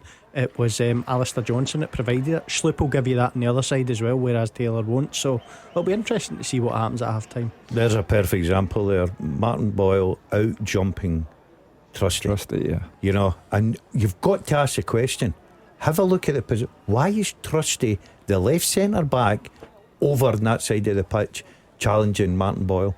I think the Celtic are defensively, shape wise, for the first time in a long time, they seem to be out of balance for some reason. You look at the middle of the park, you look at the two centre backs as well getting caught, but I still think they've got enough quality. If they can get the next goal, they've still got enough quality to go and win the game. That is it. Hibs can just never relax in this game. Even if Celtic don't look as if they're troubling them, you just know the quality that Celtic have, what they can bring off the bench, that they feel, Celtic will at some point start to create chances you'd expect. And could this be one of them? Adamida into the Hibs box and Hibs crowd him out. He's been dreadful. I've got absolutely to say, hopeless. That's a bit straw, but I've got to say he's not had his finest 43 minutes. Everything that he's tried is just not there for him. Jordan Smith has gotten away with one there, tries to clear the ball, kicks it straight off of Nicholas Kuhn, who's maybe only about 5 yards in front of him, but it looped up into the air and into the arms of Jordan Smith. Just seen a replay there before that Celtic attack of when Martin Boyle was getting forward, was having his shirt pulled by Cameron Carter-Vickers, wanted a free kick, didn't get it, but Adamida just unable to do anything to keep Celtic in possession or create anything. I'm sorry, but that's my first change at half time. Ida for Jota. Ida for Jota, yes. I don't think he'll do that. The difference is massive in quality. You bring Jota onto that pitch, all of a sudden Celtic start creating things. He's lumbering. He's probably... Now, I don't want to come across as if I'm constantly battering him, but I mean, you look at him today, it's probably 75%, 80% of the time he's got the ball, he's gave it away. It's not good enough for a team like Celtic. I just said he's probably had his worst 43 minutes in a long time. Because he has been on good form since Kyogo left. He obviously had that sort of barren spell where he didn't score for, was it 13 or 14 games, but since Kyogo left he has stepped up to the mark, but today's certainly I'm not a great been his day. believer, and it's okay saying when you take him off. I think guys that can get you goals can go through 60-70 minutes, be hopeless, and then the ball falls to him in the box, all of a sudden bang, it's in the back of the net. I think Ida has that in his locker, right? The problem with Rodgers, he might look at what we keep talking about Tuesday night. He's asked them to go to the well again today. It's an early kick-off, not making excuses for them, but it is it's a hard task. I think he may just leave it another 15-20 minutes at half time. Just on Ida, how much of it is on him and when he's on the ball, but also the lack of service he's getting as well, as always come down to a mix of both for a striker, because Nicholas Kuhn, Dyson Maeda haven't been at their best. The two more advanced midfielders, Luke McCowan, we've not seen much from. Arnie Engels hasn't provided but much. He had the one perfect chance to equalise, and he's got no touch whatsoever, and it just bounces away from him. He's, everyone goes on about £9 million fee. It's a classic example of mismanaging the transfer window. They waited for so long, and the supporters get angry and angry at the lack of activity, and eventually they paid Norwich City way in excess of what he's worth. I think we're nitpicking in one player. I really do. Listen, I've not got a defence for him, but I'll tell you right now, give me one player that's outstanding for Celtic that's at top of their game just now. Because we sort of pinpointed different areas, haven't we? At centre back, of course, for the goal earlier on, Celtic haven't looked great. Midfield, correct, at times has been two wide anonymous. Men the two wide men haven't really nothing created. But the reason that the criticism seems so harsh is that they are just nowhere near the normal standard you expect from Celtic domestically, which is really, really high. Yeah, it's the worst 45 minutes they've had all season long. I remember last season there was a game where at Perth, McDermott Park, where Brendan Rodgers said at half time it was the angriest he'd ever been in management. Well, Perth, they looked like Real Madrid in Perth compared to this. See, to be fair, I would excuse, I think Johnston getting up down that right hand side has been okay. I know he had a shot there, it was well wide of the target, but he was the one to get in behind the Hibs defence. He's defended okay at set plays, but I think Brendan Rodgers will be I'm looking at Celtic this afternoon, not as individuals, collectively. That's where they were successful in Germany. Every one of them was brilliant, the way they worked, everything about them, confidence on the ball. Collectively today they are well off it. Yeah, 4 minutes of injury time were added to this half. We are getting close to the end of those. It reminds me a little bit of the game not too long ago at Tynecastle. Celtic were a little bit like this in the first half, and they rectified at half time, came out in the second half and blew hearts away. That could easily happen here. It's just a few tweaks here and there. Yeah, Brendan Rodgers has shown he's capable of turning Celtic performances around. He'll be hoping he can do the same again, but they'll need to make sure they don't concede a second before the break, because Lewis Miller has a chance to launch a throw into the Celtic box. It's becoming a lot more common in the Scottish Premiership, hasn't it, in the last season or so? Like every team, or most teams, seem to have a bit of a long throw specialist. Low and flat from Lewis Miller. It's now bouncing in that Celtic box. And we're talking about Ida as well. This is where he can be very useful for Celtic against these sort of long throws and corners and stuff. He'll have the chance to get the ball into the box. Kasper Schmeichel hesitates and the ball bounces into the Celtic net. Goal flashes with M&D Green Pharmacy. Offside, is it? I think it is offside. Josh Campbell was pointing at the flag. He went away to celebrate, but it will be checked, of course, by VAR. Lucky. We'll see. We don't know you, because that looks tight to me. And Campbell's, we'll see it again here. The assistant referees have got nothing right today. Well, I'll tell you what. Oh, he's on. Yeah, he's on. Well on. Yeah, Austin Trusty looks as if he's the man playing Josh Campbell on. It's a really good header, because he's sort of backtracking, needs to crane his neck to divert that into the back of the net. And that's what I've been saying all afternoon, that they shouldn't put the flag up. Yeah, exactly, Ross. Yeah, well done. I've got to say that's on. That's certainly on. Certainly from the naked eye, it looks to be on. It was an in-swinging cross from the right foot on that Trusty's left right side foot of the box, and Austin Trusty's is right foot, isn't it? That from our looks angle, pretty clearly. From our angle, that's a goal. I'll be surprised if the way you can kind of normally tell. I mean, looking at the lines on the pitch of the way the grass is cut, Austin Trusty's foot is on one of the lines. I know it's not always exact, but it's certainly, you can normally gauge it off might of have that. been out in Edinburgh City last night having a few sherbets, so their lines might not be straight. It must be a goal. It's a goal. Goal is given. Hibs 2, Celtic 0, and what a time for Hibs and Josh Campbell to get it.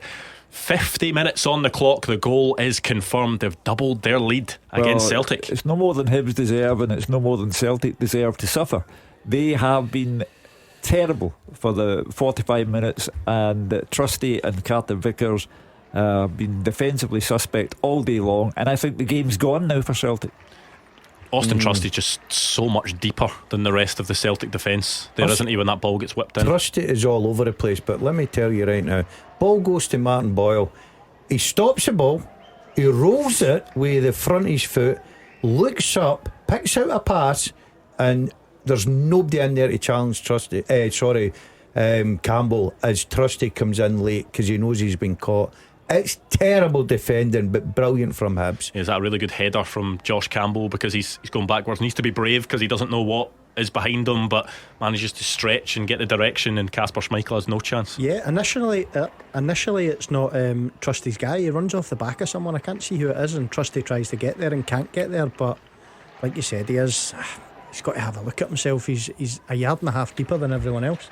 I know that, but you've got to, if you're a manager coach, you strip it back to where that ball comes in from. Stop the cross. You cannot let Boyle stop the ball, roll it forward, look up and pick out a pass and put it in the box. This is a team that took so much pats in the back against Bayern Munich. Poor for Celtic. Half-time whistle has gone at Easter Road. Gabriel? Half time, and it's Hibs 2, Celtic 0. Wow, a 45 minutes no one saw coming. Celtic held out for 94 minutes at the Allianz Arena. They didn't last two here at Easter Road. Neko Triantis picked the ball up in midfield, and the Celtic defence parted like the Red Sea. Centre half all over the place. A simple pass to Josh Campbell was on, and Campbell slid the ball past Kasper Schmeichel. Kieran Bowie then hit one at Schmeichel. It could have been two within about 6 minutes. And Campbell again in the box had a header tipped over by Schmeichel. You have to say it's been all Hibs in terms of attacking threat in this half. And then Campbell got his second on the stroke of half-time. A great ball in by Martin Boyle from the left, but all too easy. Schmeichel could have come, but he decided to stay on his line. Campbell, a proper attacking midfielder run, gets in between the centre halves, and a great header off the inside of the post. And you have to say, it is no less than Hibs deserve. Celtic have had a lot of the ball, but they've looked very open at the back, especially on the counter-attack. Alistair Johnson with the only real chance for the Hoops. He got in behind the Hibs defence from a tight angle, but Jordan Smith made a decent save. They look tired physically and emotionally after their exertions in the Allianz Arena on Tuesday night. That is for sure the poorest 45 minutes of the season from Celtic. They look like they're down and out in this game. Brendan Rodgers will be livid at half-time. We'll have to see what comes in the second 45, but it's been brilliant from him so far, and you wouldn't put it past him scoring more in the second half. At the interval, it's Hibs 2, Celtic 0. Just shows how long a week in football can be. Celtic praised for their performance away at Bayern Munich in the Allianz, and then Gabriel saying there potentially, or pretty certainly, he's saying Celtic's worst 45 minutes of the season. Yeah, I mean, the Ibrox at 3 o'clock will be quite the place to be, because Rangers will cut Celtic's lead to 10 points today, and that is not the end of the week that the Celtic supporters had anticipated. But when everybody, sometimes with the honourable exception of Johnson at the back for Celtic, when the others are as bad, and Schmeichel has made good saves, you know, it's 2-0, but it could have been 3 or 4 for Hibs. They are awful today, and you know, you could not send out the same 11 to start the second half. You giving up the goals for Celtic here, Hugh? Oh, the game's gone. Do you think so? Yeah, go on. I think we're a bit early in that. Don't get me wrong, I totally agree with you in everything you said about how poor Celtic have been, but all credit to Hibs. I think Hibs have done their homework, and they've looked at this Celtic team that, you know, had a real hard shift on Tuesday night, but you can't make excuses for him, because Brendan Rodgers had plenty at his disposal to change as many as he wanted and still go out and beat a Hibs side with the quality they've got. He made 3 changes. Those changes have added practically nothing, but as a unit, and I'll get back to it, they took all the pats in the back on Tuesday as a unit today. They are all over the place. The 2 centre backs, it's too easy how midfield players can just walk in there and get a free header. Schmeichel must be absolute going off. He's not in that dressing room at his defenders. Martin Boyle gets 2-3 touches, gets his head up, plays a ball in. It's too easy. Midfield players are all over the place. The front 3 have offered nothing in this game so far.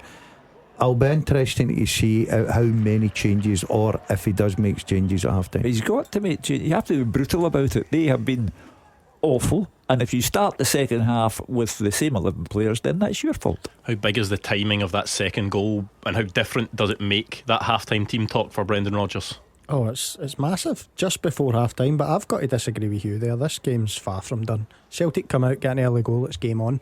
2-0's one of them score lines where if you don't get the next goal, then you start feeling a little bit nervous. I think if Celtic come out with a different approach, possibly different personnel, get an early goal, this game's right back on. What a 45 minutes at Easter Road. We will go back there ahead of the second half next. The fastest goals, the experts' opinions. This is Clyde One Super Scoreboard.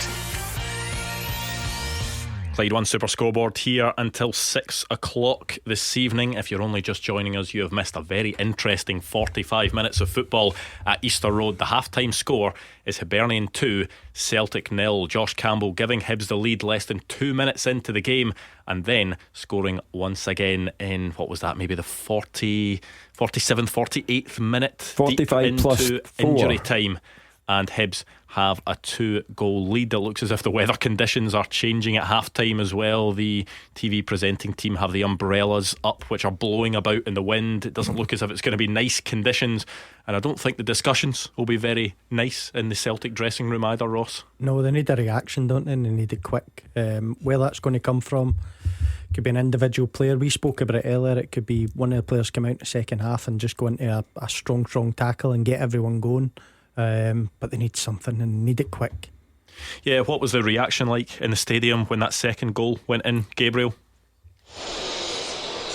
Well, Andrew, I think most fans did think it was onside. It looked like it was onside straight away, but you know what it's like in this VAR era, had to hold their breath. But when it was confirmed by the referee Stephen Maclean, it's a massive roar going around Easter Road, little fireworks going off from the roof of the stadium as well, and it's no more than they deserve, Andrew. The Hibs fans feel that they could be more up, just speaking to a few there at half time, thinking it could easily be 3 or 4, many saying that this is one of the best performances they've seen of this season. It really looks, perhaps for a change, like Hibs, number one, are up for this, and number two, genuinely believe they can beat Celtic. You can sometimes tell just from the warm-ups at half time. Any Celtic players that look as if they're out there doing any particular warm-ups, maybe ready to come on? Yeah, well, we've got one group to the right-hand side, Liam Scales, Tony Ralston, a few of the youngsters just knocking a ball about, but a more rigorous warm-up was performed by the trio of Jota, Reo Hatate and Jeffrey Schlupp. So will we see them straight at the start of the second half, or perhaps 5 or 10 minutes in? I'll let you know, Andrew, but I wouldn't be surprised if Brendan Rodgers makes a few changes straight away.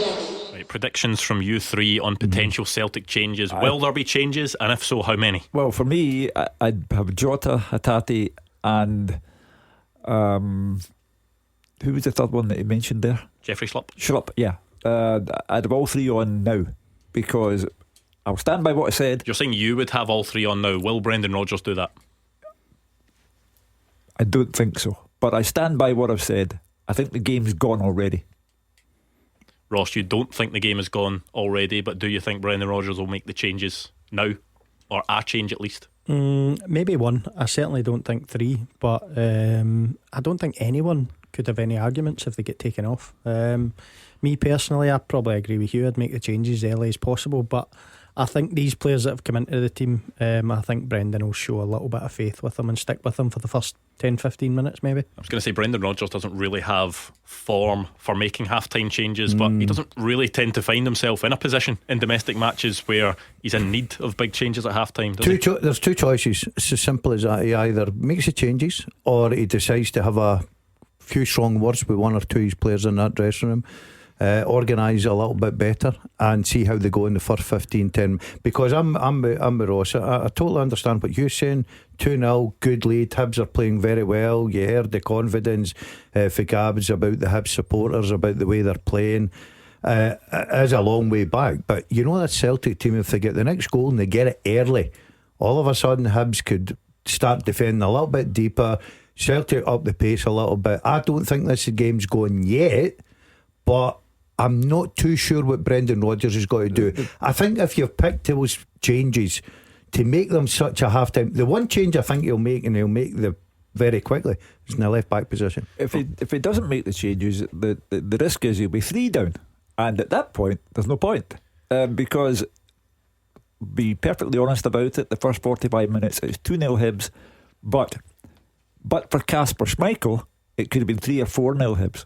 From a Hibs perspective, is it pretty simple from David Gray? Just tell the players to go out and show exactly what they did in that first half? Same again, yes, but as I alluded to in the first half, just be a little bit aware of that defensive line, because that looks as if it's going to be the area that Celtic get in.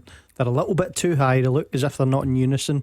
Celtic have had a couple of runners in behind, just timed the run not great, but yeah, same again for Hibs. They've been magnificent. Any signs now, Gabriel, of what Brendan Rodgers may or may not do? Still nothing, Andrew. Celtic in the change room. Perhaps it's a big and angry team talk from Rodgers, yeah, but nothing coming out from the Celtic side. Hibs still out there training on the pitch, their substitutes, but Celtic all in the tunnel. Angry words will be all well and good, but if Adam Media comes out for the second half, it will still be the same Adam Media that went in at half time. So there are too many players. I suppose instructions for players and telling them what they can do can also change how they perform from half to half. I'm not saying it'll have a drastic difference, but Brendan Rodgers is an experienced manager. He may think that the changes aren't personnel that's needed. He may think it may be tweaks in terms of tactics, instructions to specific players. To be fair, right, I'm going to put a case up for Ida. As much as he has been really poor, let me say, and so is the rest of the Celtic team, apart from I think Johnson.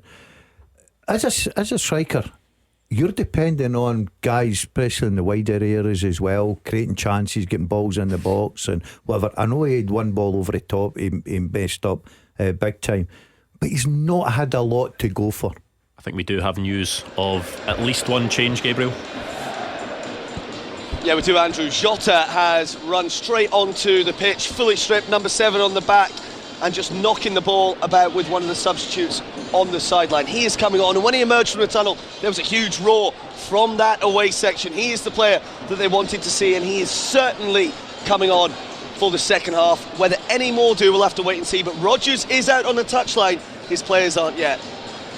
Yeah, I mean, Jota, maybe not a surprise given Celtic's attacking lineup haven't been firing today, but also what he has offered in the early stages of his second stint at Celtic. Let me ask though, Jota, we all know what he can do. Let me ask these two here, the Dazzler and Ross, the fact that Brendan Rodgers is out in the touchline, having left the dressing room. I've been there.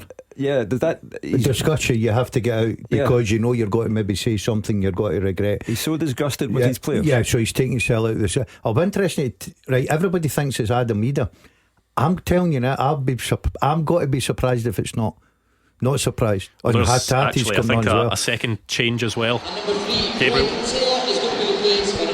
Andrew is 3, all 3. Jeffrey Schlupp, Reo Hatate and Jota all on. Adam Ida, Greg Taylor and Luke McCowan off. Brendan Rodgers has rung the changes here. Arne Engel stands over the ball.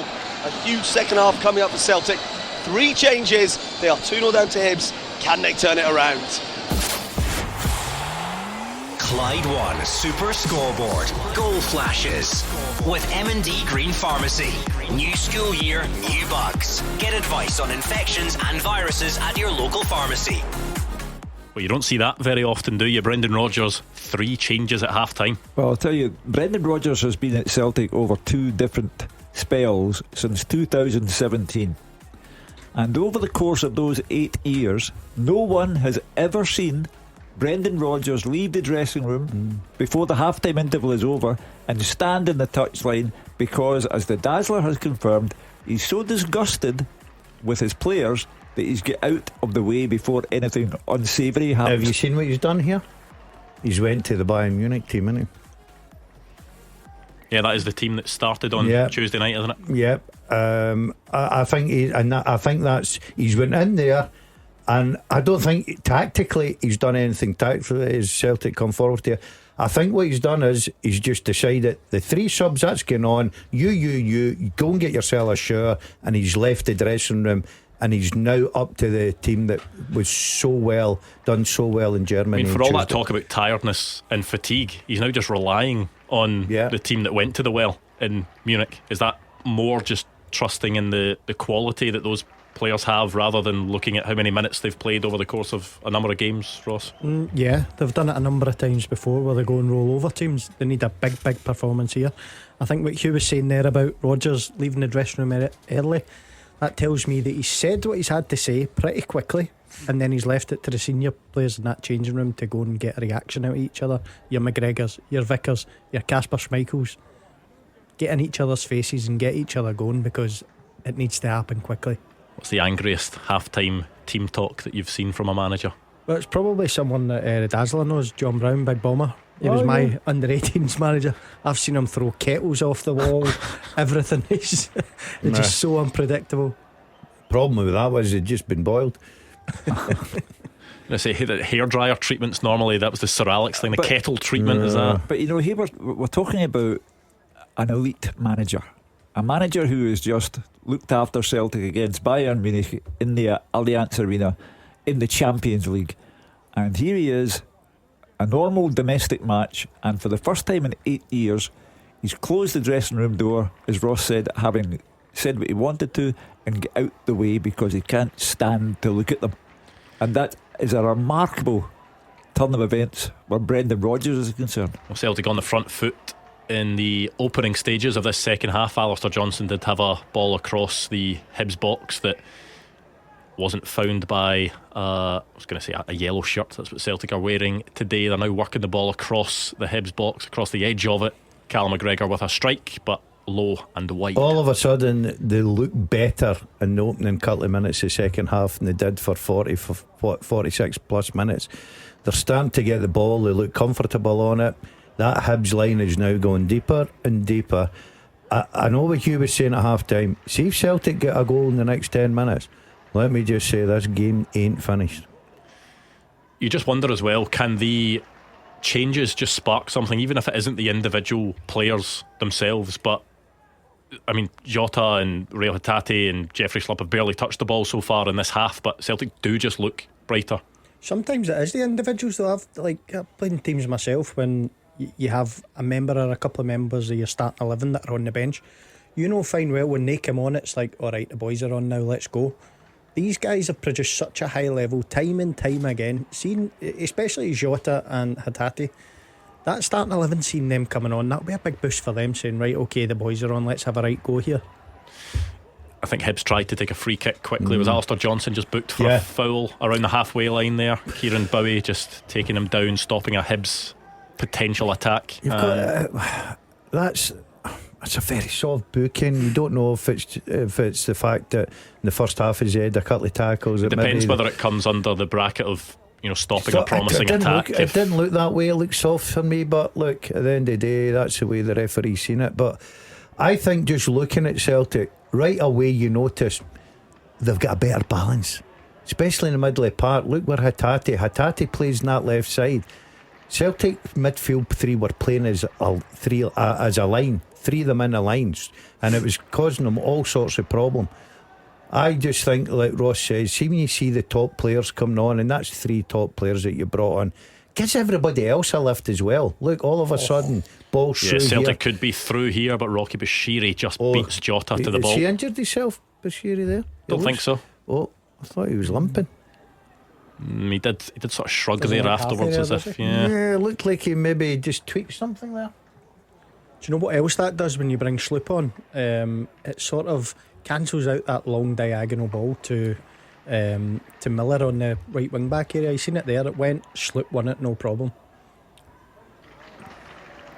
Jota a bit over ambitious there with that shot from outside box, but clearly the words are still reverberating in the heads of the Celtic players. Brendan Rodgers is clearly, I told you, he's blistered the wall.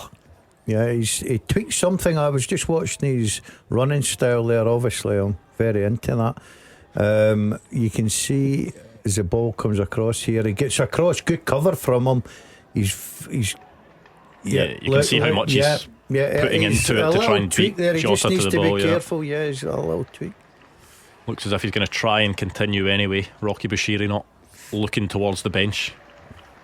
But the decision may be taken out of his hands if he is moving a bit uncomfortably. You can't take the chance because you've got Maeda through the middle, and if you're carrying any 100% fit, you're still struggling to catch him. But if you're carrying any little tweak, then and if he gets the right ball through there, then he just kills you. If I'm right, and the game has gone, Gabriel will need to go into the press conference with an asbestos covering over the mic, because Brendan Rodgers, he knows that we can all see it, that an audience of television viewers can see it, the Celtic fans at Easter Road can see it, and he will have some words to say at full time. Do you still hold that opinion that the game's over despite the fact Celtic have made the changes and have dominated the early stages of this game? For the third time.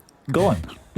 Josh Campbell trying to whip the ball into the Celtic box. He's looking for a handball and a free kick, but it will just be a throw on this near touchline. Imagine saying Josh Campbell's on a hat-trick against Celtic. Who was the last Hibs player to score a hat-trick against an Old Firm team? I was on the bench, I'm sure. Yeah? At Rangers, yeah. He came off the bench as well at Ibrox. Went to Bristol City. I think I've got this one, but I'll let you see if you've got it. Hold on, what was the question? Who was the last Hibs player to score a hat-trick against an Old Firm team? It was either Jason Cummins or Lee Griffiths. Oh, was it? I've got it wrong then. I've got my own question wrong. You're definitely thinking of Ivan Sproul, correct, aren't you? Yes. Ibrox 3-0. I just made the two names up. Were there anything correct? I don't know. We'll need to check convinced that. you, didn't I? Oh, I got my own question wrong there. It was right on it. That was the only two names I could think of, mate. I think you could be right. Maybe Jason Cummins in his championship, did he score? Do you hear that noise? Backtracking. No, Rodgers' head going. He'll have the answer in 2 minutes for you. We will go to Roger shortly, actually, because he will have the teams at Ibrox. And good point by Roger, because remember, in the League Cup semi-final, League games. Yeah, I said league games, didn't I? Nah, I'd like to defend you. Yeah, I'll go for it. League Cup semi-final, Martin Boyle, that hat-trick, it was all in the first half, wasn't it, against Rangers? The night before Giovanni Van Bronckhorst took over. Yes, correct. So yeah, that was the last one.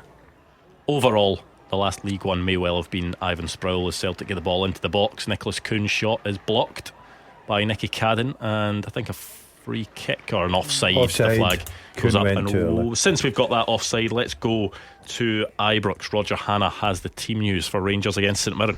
Gee, howdy y'all. Welcome to the Ibrox Superdome, Andrew. You know, your pal Gordon Duncan, he always laughs at my interest in the NFL. Suddenly, one of American football's biggest names is the talk of Scottish football. The San Francisco 49ers investment talks with the Rangers hierarchy are well and truly underway. Parag Marat, the chairman of Leeds United, and US tycoon Andrew Kavanagh are among those who want in. Former Rangers chairman Dave King is among those who wants out. And there's no sign yet of Broxy Bertry. I'm just not sure if he's been binned in favour of the cheerleaders yet. I was hoping Clyde One might send me to California today for an in-depth look behind the scenes at the 49ers. Instead, I'm here as Rangers look to recover from the anguish of their last home game. You don't need me to remind you the return to Ibrox today for the first time since that Scottish Cup humiliation against Queen's Park 13 days ago. Chief Executive Patrick Stewart handed a vote of confidence to manager Philip Clement on Wednesday, but Clement kicks off at least 13 points behind leaders Celtic in the Premiership, and with just a Europa League last 16 tie against Jose Mourinho's Fenerbahce to look forward to. He won't take anything for granted this afternoon though. St Mirren returned to the top six with a home point against Hibs last Sunday. The last four meetings of these two sides have been decided by a single goal margin. The most recent, of course, was the Buddies 2-1 triumph in Paisley on Boxing Day. Stephen Robertson celebrates 3 years at the helm today. He succeeded Jim Goodwin on February 22, 2022, and he's without Conor McMenamin, Alec Iacoviti or Evan Mooney today, and it is 34 years since St Mirren won here. Kevin McGowan scoring the only goal back in 1991. The big Rangers team news today: you knew yesterday John Souttar would be out, but Cyril Dessers is in today. He's been preferred to Tom Lawrence, who started the win at Tynecastle last Sunday. So Rangers go with Jack Butland in goal, Captain James Tavernier making appearance 498 at right back. Then Robin Proper comes in for Souttar, Clinton Inciala and Jeffrey complete the back four. Nico Raskan and Mo Diamandi just in front. Then Václav Černý, Hamza Igaman and Yanis Hadji Hagi behind Cyril Dessers. On the bench, Kelly, Fernandez and Yilmaz, Rice, Bajrami and McCausland, Curtis, Lawrence and Danilo. St Mirren have Zach Hemming in goal as a back three, Marcus Fraser, Alec Gogic and Richard Taylor. Across the middle, Ryan Alabiosu, Killian Phillips, Caelan Boyd-Munce, Mark O'Hara the skipper, and former Rangers left back Declan John. And up top, Jonah Younger with partner Michael Mandron. And the bench, Orminski, Tanzer, Wamono, Smith, Idowu and Kilty, Kenny, Olusanya and Oseni. The referee is Kevin Clancy and the VAR is Grant Irvin. Almost had to interrupt Roger there because Hibs had a couple of decent chances with the ball bouncing around the Celtic box. It was a really good delivery into the box that caused all sorts of issues. Yeah, and the game certainly would have been away from Celtic there. I think it was a ball, I think it was Miller at the back post, causing problems with that height, getting a header on it. Schmeichel had to be active. All of a sudden a bit of threat. That's why I'm convinced it's gone, because Celtic are so vulnerable that Hibs could score at any time. Any time they're in the box, they look as if they've got a goal in them. And now Schlupp, having come on, is down injured already. Doesn't look comfortable, does he? Just on that Rangers team, Ross, Danilo and Igaman both starting together, is that maybe what you'd have expected to happen today at Ibrox against St Mirren? Danilo, is it Dessers? Sorry, Dessers and Igaman. Danilo back on the bench after an injured spell. Yeah, I'm of the opinion that Dessers makes Igaman a better player. Just affords him that little bit of freedom to drop deep, get the ball, turn, run at people. I think when he's up front on his own, it takes away a little bit of that sort of unpredictability that he's got. And completely away from that, I actually quite rate Dessers. I think he gets a harsh sort of beating off the Rangers fans because he's not so easy on the eye as in Igaman to say. But yeah, I'm happy to see Dessers, and I would be surprised if he scored one or two today. You will have to be vice president to the president of just checking this Rocky at Bashiri. Easter Road, Rocky Bashiri. It was in the Celtic box, was it, or just outside? Rocky Bashiri with a shot, and then it's the follow through onto Jeffrey Schlupp that we're seeing replays of. So hits a shot with his instep, follows through with it, right footed, catches Jeffrey Schlupp on the shin. Quite high. Do you think that's? He could be off. He could be in trouble here. He could be in trouble. Because we've seen it before with those ones that it doesn't matter whether you make contact with the ball or not. It's all about the follow through and endangering an opponent and it's a crucial excessive force, brutality, that type of thing. Crucial moment in the game because I think has that been cleared? So Rocky Bashiri is okay. If Hibs had gone down to 10 men, then with over half an hour to play, it would have been game on, an advantage but he didn't. You can see why that was being checked. If it's not a red though, is it? Surely then VAR can't issue yellow cards. No, so it would have needed to have been a yellow card at the time. VAR can only issue straight red cards. See, Dalziel, you are mocking my I'm assertion. not mocking MD. I'm a bit concerned about this programme because, let me just say, great news for the Rangers fans, but terrible news from the Clyde Super 1 scoreboard team that Roger Hanna has got an American football team owner coming into this country. It's got, honestly, I don't like anything that encourages people's interest in American football. I've just never got into it. Roger's one of the number one fans in Scotland, isn't he? Mark Boyle trying to break through the Celtic defence. I mean, the fact that the 49er story is out there, and it's a massive story, because Rangers need an explosion. They need the whole place taken apart and start again. But the fact that Celtic have gone down today just adds to the atmosphere at Ibrox. It would have been, as I said to you in the intro to the programme, the atmosphere will be celebratory and not condemnatory after what happened against Queen's Park in the Scottish Cup. And it's going to be even more celebratory because Celtic will drop all 3 points today, and the gap will be down to 10. We were talking about it on the show last night. Are you expecting some sort of American memorabilia from supporters? They're going to be bringing along the flags and foam fingers and hot dogs and shell today. I'm more interested in the cheerleaders. Are they going to be there? I actually thought when Roger was saying that has Broxy been subbed out for the cheerleaders, and he said something about I hope and then moved on to something else. I did wonder where that was going. Let me say, I'd have been down that Clyde Tunnel leaving you boys just to go and watch a game. Look, I think Hugh's right. If you're a Rangers fan, it's exciting times if it goes through, and because they certainly need an injection of cash. But today, I think they've got to get their minds on, which will be a difficult game because St Mirren will be well drilled.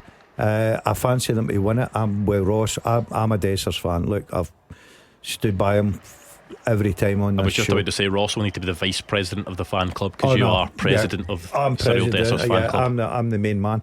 I just think he does bring stuff to the Rangers team. I know he comes in for a hard time at times, but I think he can get goals for you. And I agree, I think he takes a little bit of pressure off Hibernian.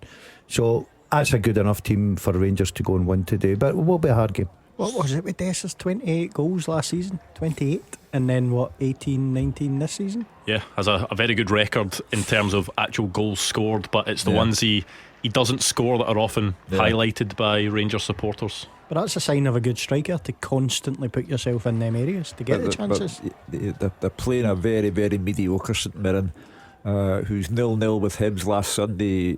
It would have given you conjunctivitis watching it. So the important thing for Rangers is that the league.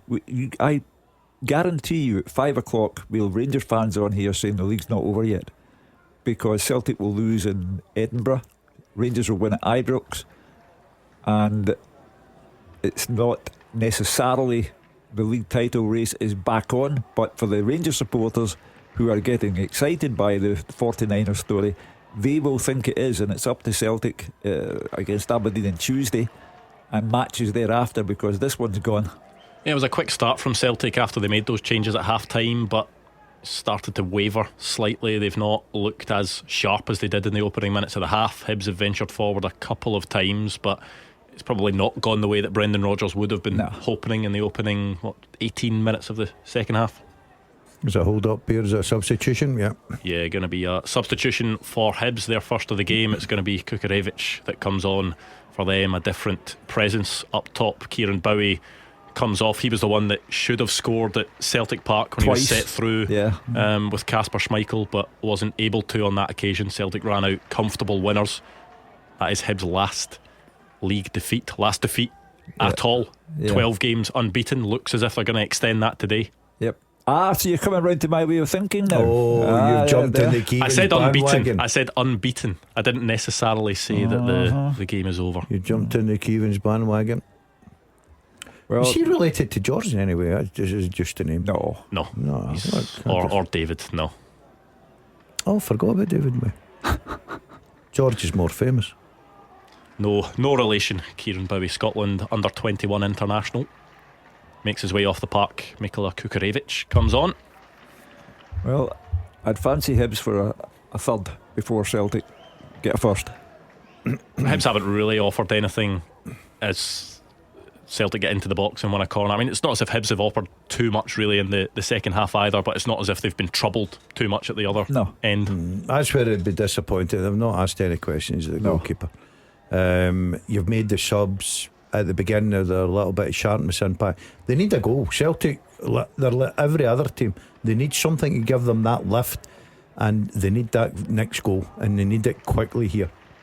Could it come from an Arnie Engels set piece? This one is going to be taken with the right foot, an out swinger, and bounces in the Hibs box. And Nicholas Kuhn tried to get up for a header, unable to. Hibs can break forward, but that isn't the right choice of pass, and Jeffrey Schlupp can gather things at the other end. Schlupp looks steadier than Carter Vickers and Trusty. But the bugles are blaring now, the sirens are wailing. The half is 20 minutes old. Not a Celtic chance. Game's gone. I must admit, I did expect a little bit more first 15 minutes, to be honest. Ross McCormack coming round as well. Here we go. He's another one. I mean, that naturally will happen as time ticks on, surely. Yeah, but you, as I say, you mocked, you laughed. I don't think we mocked. You scorned. I think Ross and Gordon thought that there was a chance, which I think there still is. If Celtic do manage to get a goal, there's only one goal in it, but Hibs of course could end up extending their lead. But it's Jeffrey Schlupp with a strike, that one blocked by Rocky Bashiri. I think if Celtic get one, they'll get two. It's just as time goes on, it's going to be a little bit more difficult to get them. Well, does it really unlock things if you are chasing a game and there's multiple goals that you need to get back? If you get that first one, does it really just change the whole complexion of the game as a player on the pitch? Depends how early it comes. If they got it in the first 15-20 minutes, then all of a sudden the momentum changes. Them players that came on at half time start to have a big effect. Everyone feels more confidence because they're on the pitch, but it's not really had much of an impact yet. Do you know, once again, I'll go back to it. He puts pressure on his side. You're 2-0 up. That ball comes in for a goal. Goalkeeper catch it. It's a dying art. Do you know what I mean? I wouldn't even give them gloves now. Strapping, just bandages. On you go. You don't use them. Yeah, Jordan Smith punching away a corner that he probably could have caught. It leads to another Celtic corner. Jota in the crossing position. Once again, I think it's Lewis Miller this time that heads the ball away from the Hibs box. There's just no threat. I mean, there's plenty of swarming around going on, but there's no threat. Jota dancing feet to the byline over the head of a couple of Celtic players. Arnie Engels was one of them in there, and Austin Trusty, I think Cameron Carter-Vickers or Alistair Johnson are all still up because of those corners. They've left Schlupp back, and Carter-Vickers and Trusty are... I think Carter-Vickers is back now, but Alistair Johnson and Trusty had found themselves for a while where we're up the park. There's now no structure, just see if you can get a goal. Well, sometimes that's the way forward. You've got to get players in the box and cause problems. Oh, it's a Not great like that, ball. There's a chance here, and is the ball in the net? Yeah. I think it is. Goal flashes with M&D Green Pharmacy. Still no threat.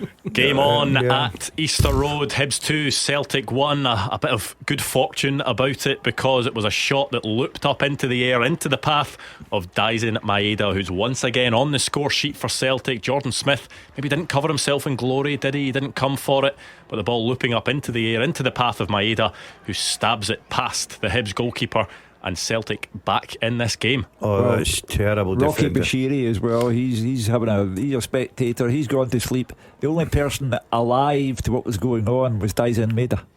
Yeah, I mean the good fortune for Celtic comes because Reo Hatate goes for a left-footed shot, kicks it off his right foot, loops over the Hibs defence. Rocky Bashiri has his feet planted to the floor, as does the goalkeeper Jordan Smith. But one man that always will be running is Daisen Maeda, and oh Hibs, my goodness, what a chance that is. Hibs had a chance up the other end, a really good cross from the right, and Martin Boyle with a header that he got. I don't think he could have got it more wrong than he did. A header like a clearance, and he's all on his own, Martin Boyle.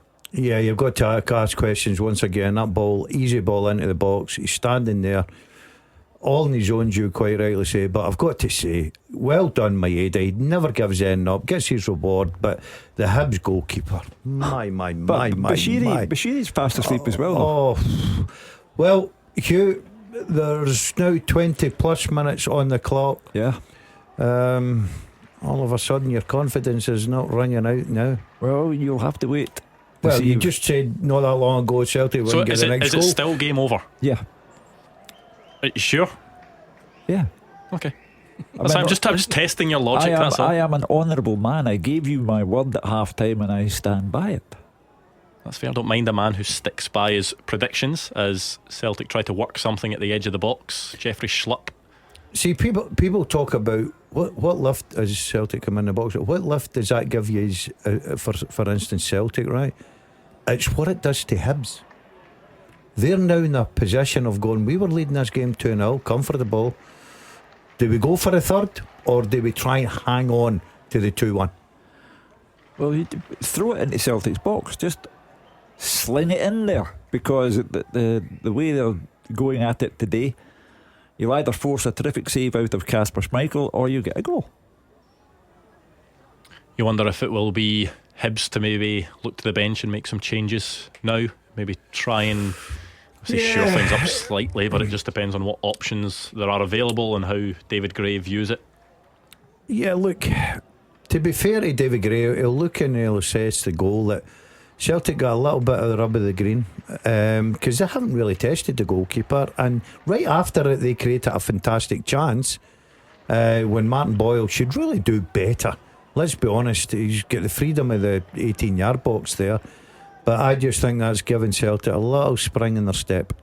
Does this not tell you that they've got to play Maeda through the middle and forget about Ida? He cannot be a first pick anymore. I don't think he is the first pick. I think Maeda, if it was a cup final tomorrow, would play through the middle. So I don't think he's the first pick. I just think you're a bit hard on him here. I think that I can't disagree today. I thought he was absolutely hopeless, but I think he certainly has got something to offer. It will also be a bit of sort of horses for courses as well, in terms of some players will suit some games better than others. Adam Ida is completely different stylistically than some of the other players. As that was a Hibs fan there that was irate. What challenge that went in? What type of game would suit Adam Ida? One where Celtic need to He was have a more physical presence. He was in the final excellent at third. Rugby Park, remember? Was it last season? Yep. He come up, and you weren't saying that last year when he come up on loan and he was scoring goals in big games. Everybody was bumming him up how good he was. Celtic, yes, I agree, 9 million question mark for me, but Norwich were very clever in what they done there. They knew Celtic wanted him. He knew he'd come up and made a big impact. So I still think he's got things to offer, Ida. Going to be a change for Hibs. Nathan Mariah Welsh limps his way off, and Jordan Obita is going to make his way on. So you'd expect Jordan Obita will go out into that left wing back role, possibly Josh Campbell dropping a bit deeper, Nicky Cadden supporting the two up top. Yeah, we just go back to what Gordon's saying there about Ida as well. I think Celtic now as well, they'll be in a position where they've got to try and protect their asset. Hugh said there, just forget about Ida and focus on Maeda and stuff. It's very hard to do that when you've paid a lot of money for a player, because if they start doing that and then they look to try and sell him in a year's time or whatever, people are going to say, well, he's hardly played any games, so his value goes down. So it's a bit of a situation for Celtic. But listen, I'm not for 1 second sitting here and saying he's just absolutely terrible, he's no use whatsoever. Just I don't really see him doing much at the minute. Celtic with a chance here. It's a good pass by Alistair Johnson to set Nicholas Kuhn down the right. But good tackle. Good defending from Hibs. The ball just nicked off the feet of Nicholas Kuhn as he tried to play a ball across the face of that Hibs goal. Yeah, it was great defending, wasn't it? You know, when you see Kuhn in that area, you're starting to think the worst, especially when he's running at full pace. But this Hibs side are just starting to back off, and they need to be careful here, because Celtic have got the quality, and if they got another one now, all of a sudden Hibs are in trouble. Yeah, ball across the face by Callum McGregor, but Rocky Bashiri at the front post to block. You'd expect the defending may well just get a bit more desperate from Hibs the longer the game goes on. Just naturally tends to happen. They will get pinned back the more Celtic try and chase this equaliser. Yeah, you got to think that Celtic will get a few chances before the end of the game. For me, it probably just depends when the next goal comes. If they get it early enough, they can easily go on and win the game. That was frustrate the life out of Brendan Rodgers. You watch Kuhn in the first half continually getting caught offside. Jota is looking right across that line. There's no need for him to get caught offside. Just gives the Hibs defence a little bit of a rest. But as I say, it's, Maeda terrific, alive to the situation, gets Celtic a goal back, but there's a distinct lack of threat about them. That Everton-Manchester United game down south following a very similar pattern to the one here. Everton at home went 2-0 up in the first half. Manchester United have got a goal back through Bruno Fernandes. So just shy of 20 minutes to go in that game, around 15 minutes to go plus any injury time at Easter Road.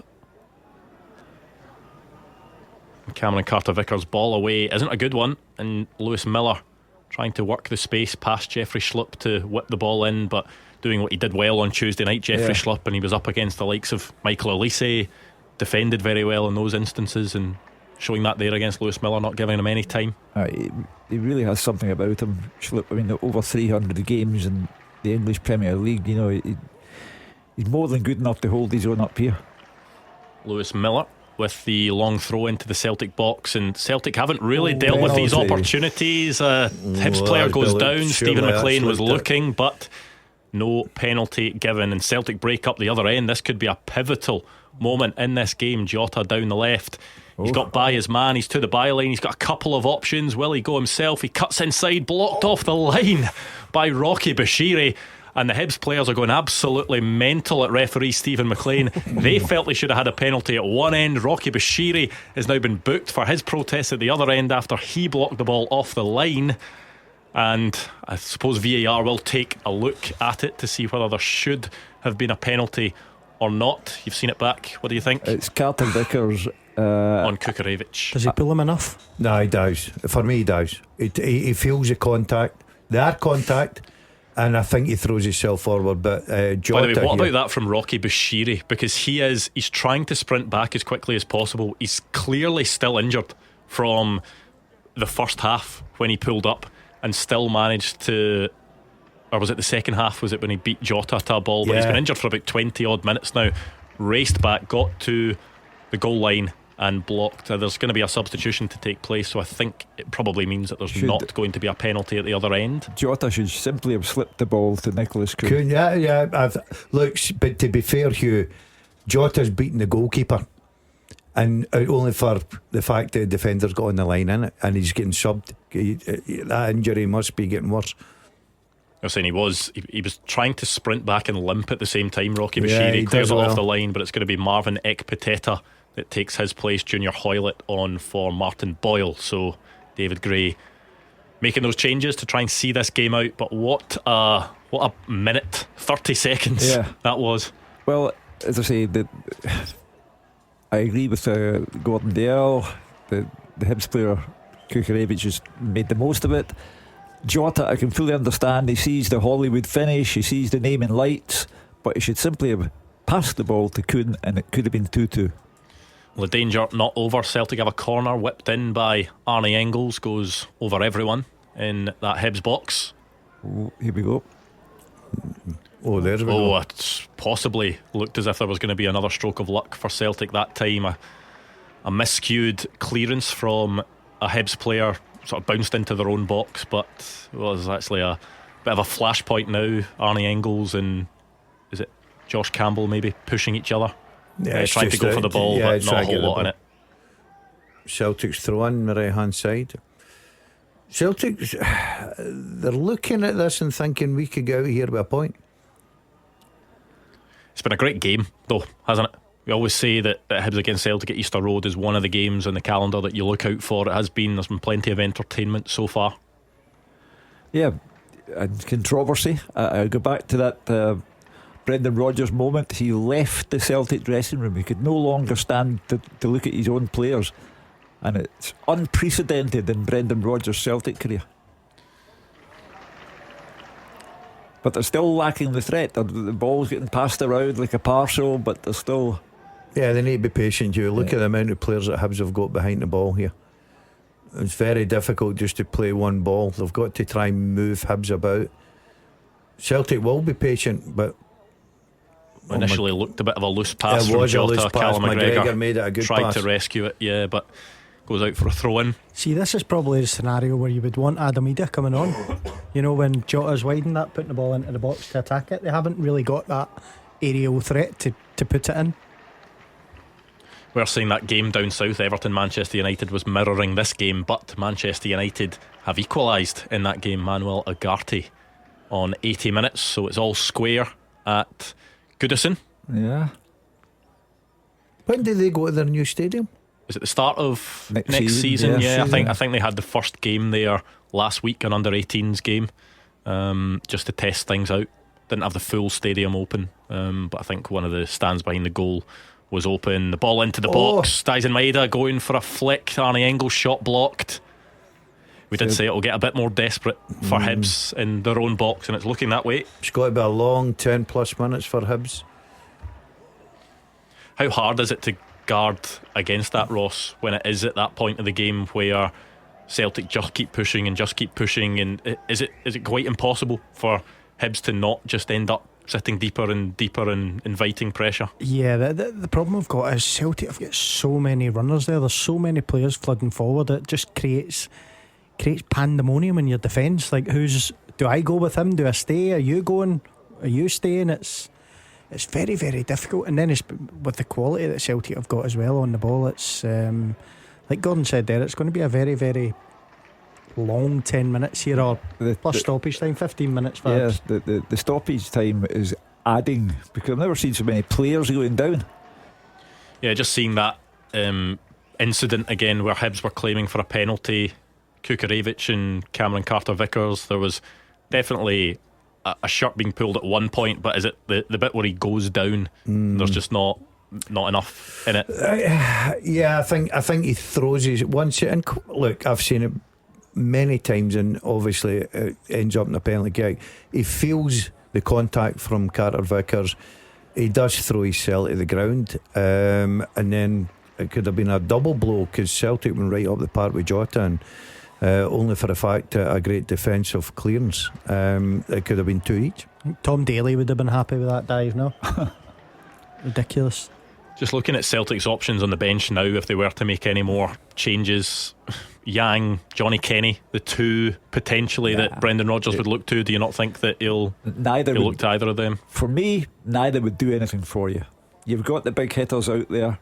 It's up to them to try and salvage a point. Agree with that, Gordon? I think he may stick with the 11 that's on the pitch now. He's made his 3 substitutions at half time. They've got themselves, back in the game. They're dominating most of the possession now. The only thing I could see is maybe if he looks at maybe Yang in the right hand side for Kuhn. Well, it is on the right hand side at the moment. Arnie Engels plays it to the byline, and there is another goal for Celtic. But is it going to count? I think it is. Goal flashes with M&D Green Pharmacy. It's another scrappy one, and it's another for Dalziel Maeda. He will not mind. Celtic will not mind whatsoever. They are level at Easter Road. How's that prediction looking now? Not well. No, are you still going to talk about it's away from them? It looked like it was away from Alistair Johnson here, didn't it? Because the pass was certainly overhit, and now that will be checked by VAR, because it was Alistair Johnson's ball at the byline, cuts it back, ends up at the feet of Dalziel Maeda, who scores, but it'll see whether the ball goes out or not. That's another one you can never tell from the naked eye. I always remember, was it at the World Cup with Japan? Ball was out. You can never tell from that angle. Do you not remember with the World Cup? Was it Japan had one where essentially the perspective of it? I don't know if that's out. And a bit of full ball. The slightest millimetre can overhang the line. And I think is Stephen Maclean pointing to the centre circle. It's still getting checked. Whether it was out of play. So tight. But I've got to say once again, what is the Hibs goalkeeper all about? How bad is that guy today? Terrible. Do you know when I was on loan at Nottingham Forest, he was there at Nottingham Forest. Jordan Smith. Was he? Yeah, he was. Do you know what? He was a decent young goalkeeper. He came into the team for a couple of games and then got fired back out. But no. VAR has deemed the ball was out Look at the smile of play. He's holding his hands up to say, "I told you so." Brendan Rodgers can't believe it, but VAR have looked. They'll have zoomed in. They'll have checked the angles. Alistair Johnson, when he cut the ball back, the ball out of play, and it goes back into the 6-yard box. Dalziel Maeda finishes, but the goal is ruled out. Celtic not level with Hibs. It remains Hibs 2, Celtic 1. Goal kick to Hibs. There are also days when your luck's out. Yeah, and your luck's in. Listen, you went with some prediction. I told you, man of principle. I told you at half time, I stand by it. I'll tell you what, that is very tight, but Hibs certainly. You're right, Hugh. Sometimes you just get those days that nothing goes right. But I still think Celtic have a great chance.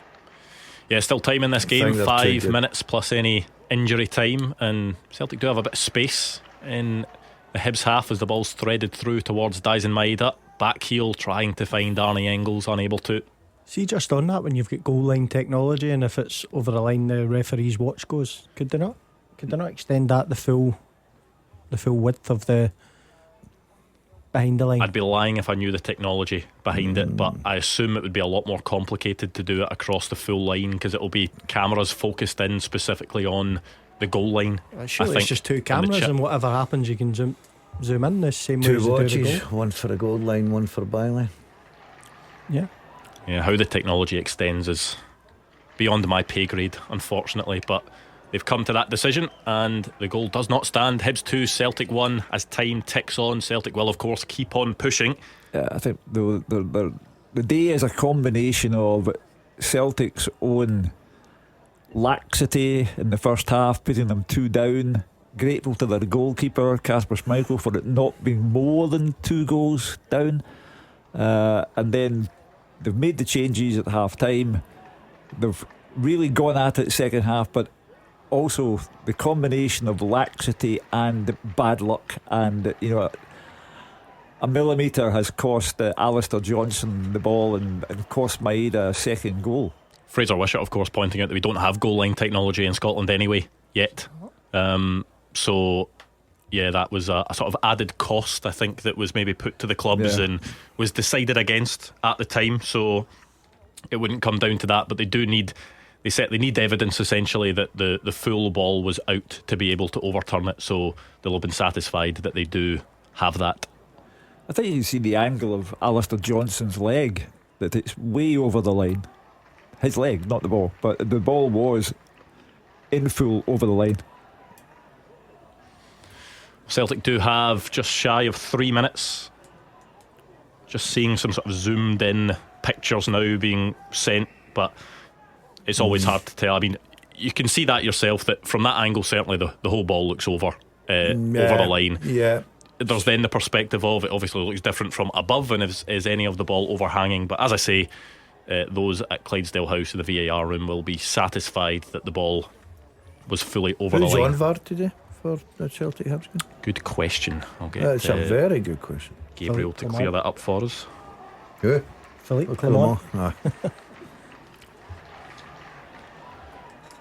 Well, not long to go for Hibs. It would be a terrific win, terrific 3 points for them. Alan Muir is on VAR. Alan Muir. I'm going to say, I still think, Hugh, there'll be one more chance in this game. 3-1 Hibs then. Well, we'll see. We've still got so much action to come. The 3 o'clock kickoffs: Rangers against St Mirren at Ibrox, Aberdeen Kilmarnock at Pittodrie, Dundee United against Motherwell. Of course, Michael Vimmer, his first game in charge of the Fir Park side after Stuart Kettlewell's departure. Ross County against Dundee in Dingwall. Well, for all the 3 changes, Hatate, Schlupp, Jota coming on. Junior Hoylett has got to the byline past Cameron Carter-Vickers. Kasper Schmeichel gathers at the second time of asking. Almost looked as if he was going to palm that into the path of an oncoming Hibs player. Yeah, but the clock is ticking down on Celtic now. They've had a go at it in the second half, but it's not been enough. You two are quiet now. No, I still think there's one more chance to come here. I really do. I'm not saying they've got to score it, but I think there'll be a chance to come. On the flip side of that, if Hibs play it right, there'll be a chance for them on the counter-attack. Yeah, the more that Celtic push forward, the more they'll be open at the back. Junior Hoylett already proved that a couple of minutes ago, getting to the byline. Kasper Schmeichel able to gather. There's also space out on that side. I think he's offside. I think he'll be offside, I would suspect. But it's out anyway. Yeah, the flag goes up eventually, and Josh Campbell was indeed offside. You would think though there must be 6-7 minutes added on. There will be quite a bit. I mean, there was the Rocky Bashiri red card check, wasn't there? Which I don't think it took too long. There was the check for that goal. There have been substitutions, a couple of goals, so you'd reckon 8 minutes has been held up by the fourth official, so plenty of time to go to see whether Celtic can get a winner. Can Hibs hold on to their lead? Can they extend their lead? We've got 8 minutes to find out. Could be 8 hours, make no difference. I mean, there were millimetres there from scoring a goal. Does that not make a difference to you? No. I'm dealing in facts, the reality of the situation here. That's poor from Nicholas Kuhn's shot is wayward. That will be frustrating to the Celtic fans packed in behind that stand behind the goal, as Brendan Rodgers gives a clap of encouragement to his players. Yeah, he's trying to urge him on. He sees 8 minutes, still a bit of hope. He would be delighted now if he could get out of there with a 2-2. There's no doubt about that. Hibs fans are looking a little bit nervous as well. They can see a great 3 points for him. I think this would be Brendan Rodgers' 4th defeat of the calendar year after only having 2 last season. The difference being that, of course, the Champions League has extended. So Celtic played Aston Villa in January. They then got through, so played Bayern Munich. I'd managed to still get a draw against them in one of those legs. So 2 of them are tough, but certainly domestically, defeat to Rangers at the start of the year, and then potentially a defeat to Hibs here, as Josh Campbell is going to get booked, I think, by Stephen Maclean. Jeffrey Schlupp not happy with the challenge that the Hibs goal scorer put in on the halfway line. Yeah, it was a fairly tasty one, Ross. Yeah, I must admit, I thought it was maybe a little bit of a foul from Schlupp, the one before that. So that was probably born out of frustration, that tackle. Yeah, you will get booked for those types of challenges all day long. Josh Campbell, he has had a good afternoon though. Started it off brilliantly with a goal less than 2 minutes into this game at Easter Road, scoring just before half time, putting Hibs 2-0 up. Celtic, through Dalziel Maeda, have 1 goal back. 92nd minute, 8 added in injury time. Celtic do have their attacking talents on the pitch trying to make something work, the likes of Jota, Nicholas Kuhn, Dalziel Maeda. Right, predictions from you three. Will there be another goal in this game? Hugh, I know yours already. I think yes. I've just got a feeling that Celtic equaliser. Yeah, I feel that Hibs could switch off here. Ross? I'm going to say there's a goal. I'm going to say Celtic will get it. Wouldn't it be ironic after what happened midweek as well? Celtic get one late on. We have seen Celtic do it on multiple occasions over the years, managing to get late goals. Did it at Easter Road last season, didn't they? A couple of late goals, both from Adam Ida, who has already been substituted off in this game. Rio Hatate on the turn at the edge of the box. I think he's been quiet since he come on. Yeah, he has. He really has, with the quality. But here's an opportunity for him now. Jordan Smith catches the ball this time, which you'll be delighted with that. He didn't punch it away this time. That's why you're there. Go and catch a ball, take the pressure off your defence, especially when you're 2-1 up against Celtic at home. It's an easy run of the mill catch, and then throw yourself at the ground like most goalkeepers do. That's another pet hate of mine. Gives you a little bit of an example of how much Celtic are going at it here. Did you see who was closest to getting on the end of that there? Jeffrey Schlupp, the left back. As I say, there's no structure now, and that's perfectly understandable.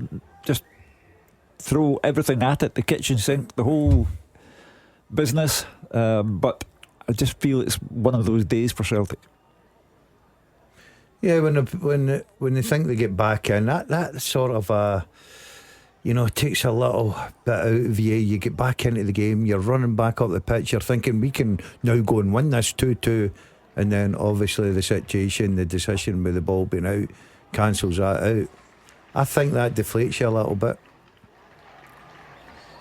He needs to deal with it here. He's not dealing with it. Jeffrey Schlupp doesn't deal with it. Lewis Miller gets in front of him, and Austin Trusty just has to hook that out for, is that a Hibs corner? Yeah. Can tell you one thing, this will be going short. This won't be going into the box, will it? No chance. They'll try and play it in the corner. I think drama in that Everton-Man United game late on as well, because Everton were awarded a 93rd minute penalty.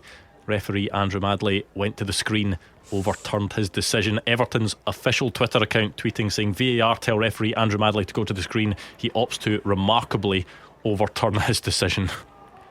It's not a penalty kick then?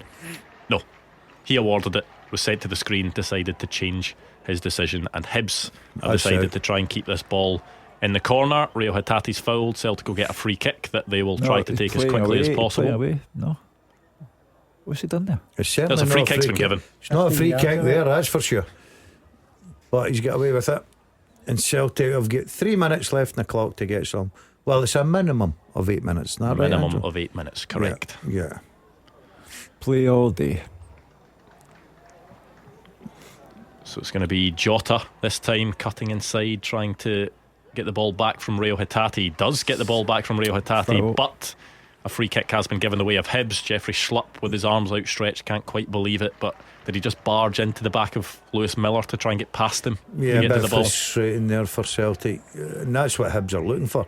They'd be delighted to just take the sting right out of the game, take their time, free kick, couple of minutes to go, and you can see the fans getting excited, the players are getting excited. They're still got to concentrate. Concentrate here. He's got more experience than that, though, hasn't he, Schlupp? You're talking about a guy who's won the Premier League. Kick, isn't it? Yeah, it's a so cheap free kick. Just releases all the pressure.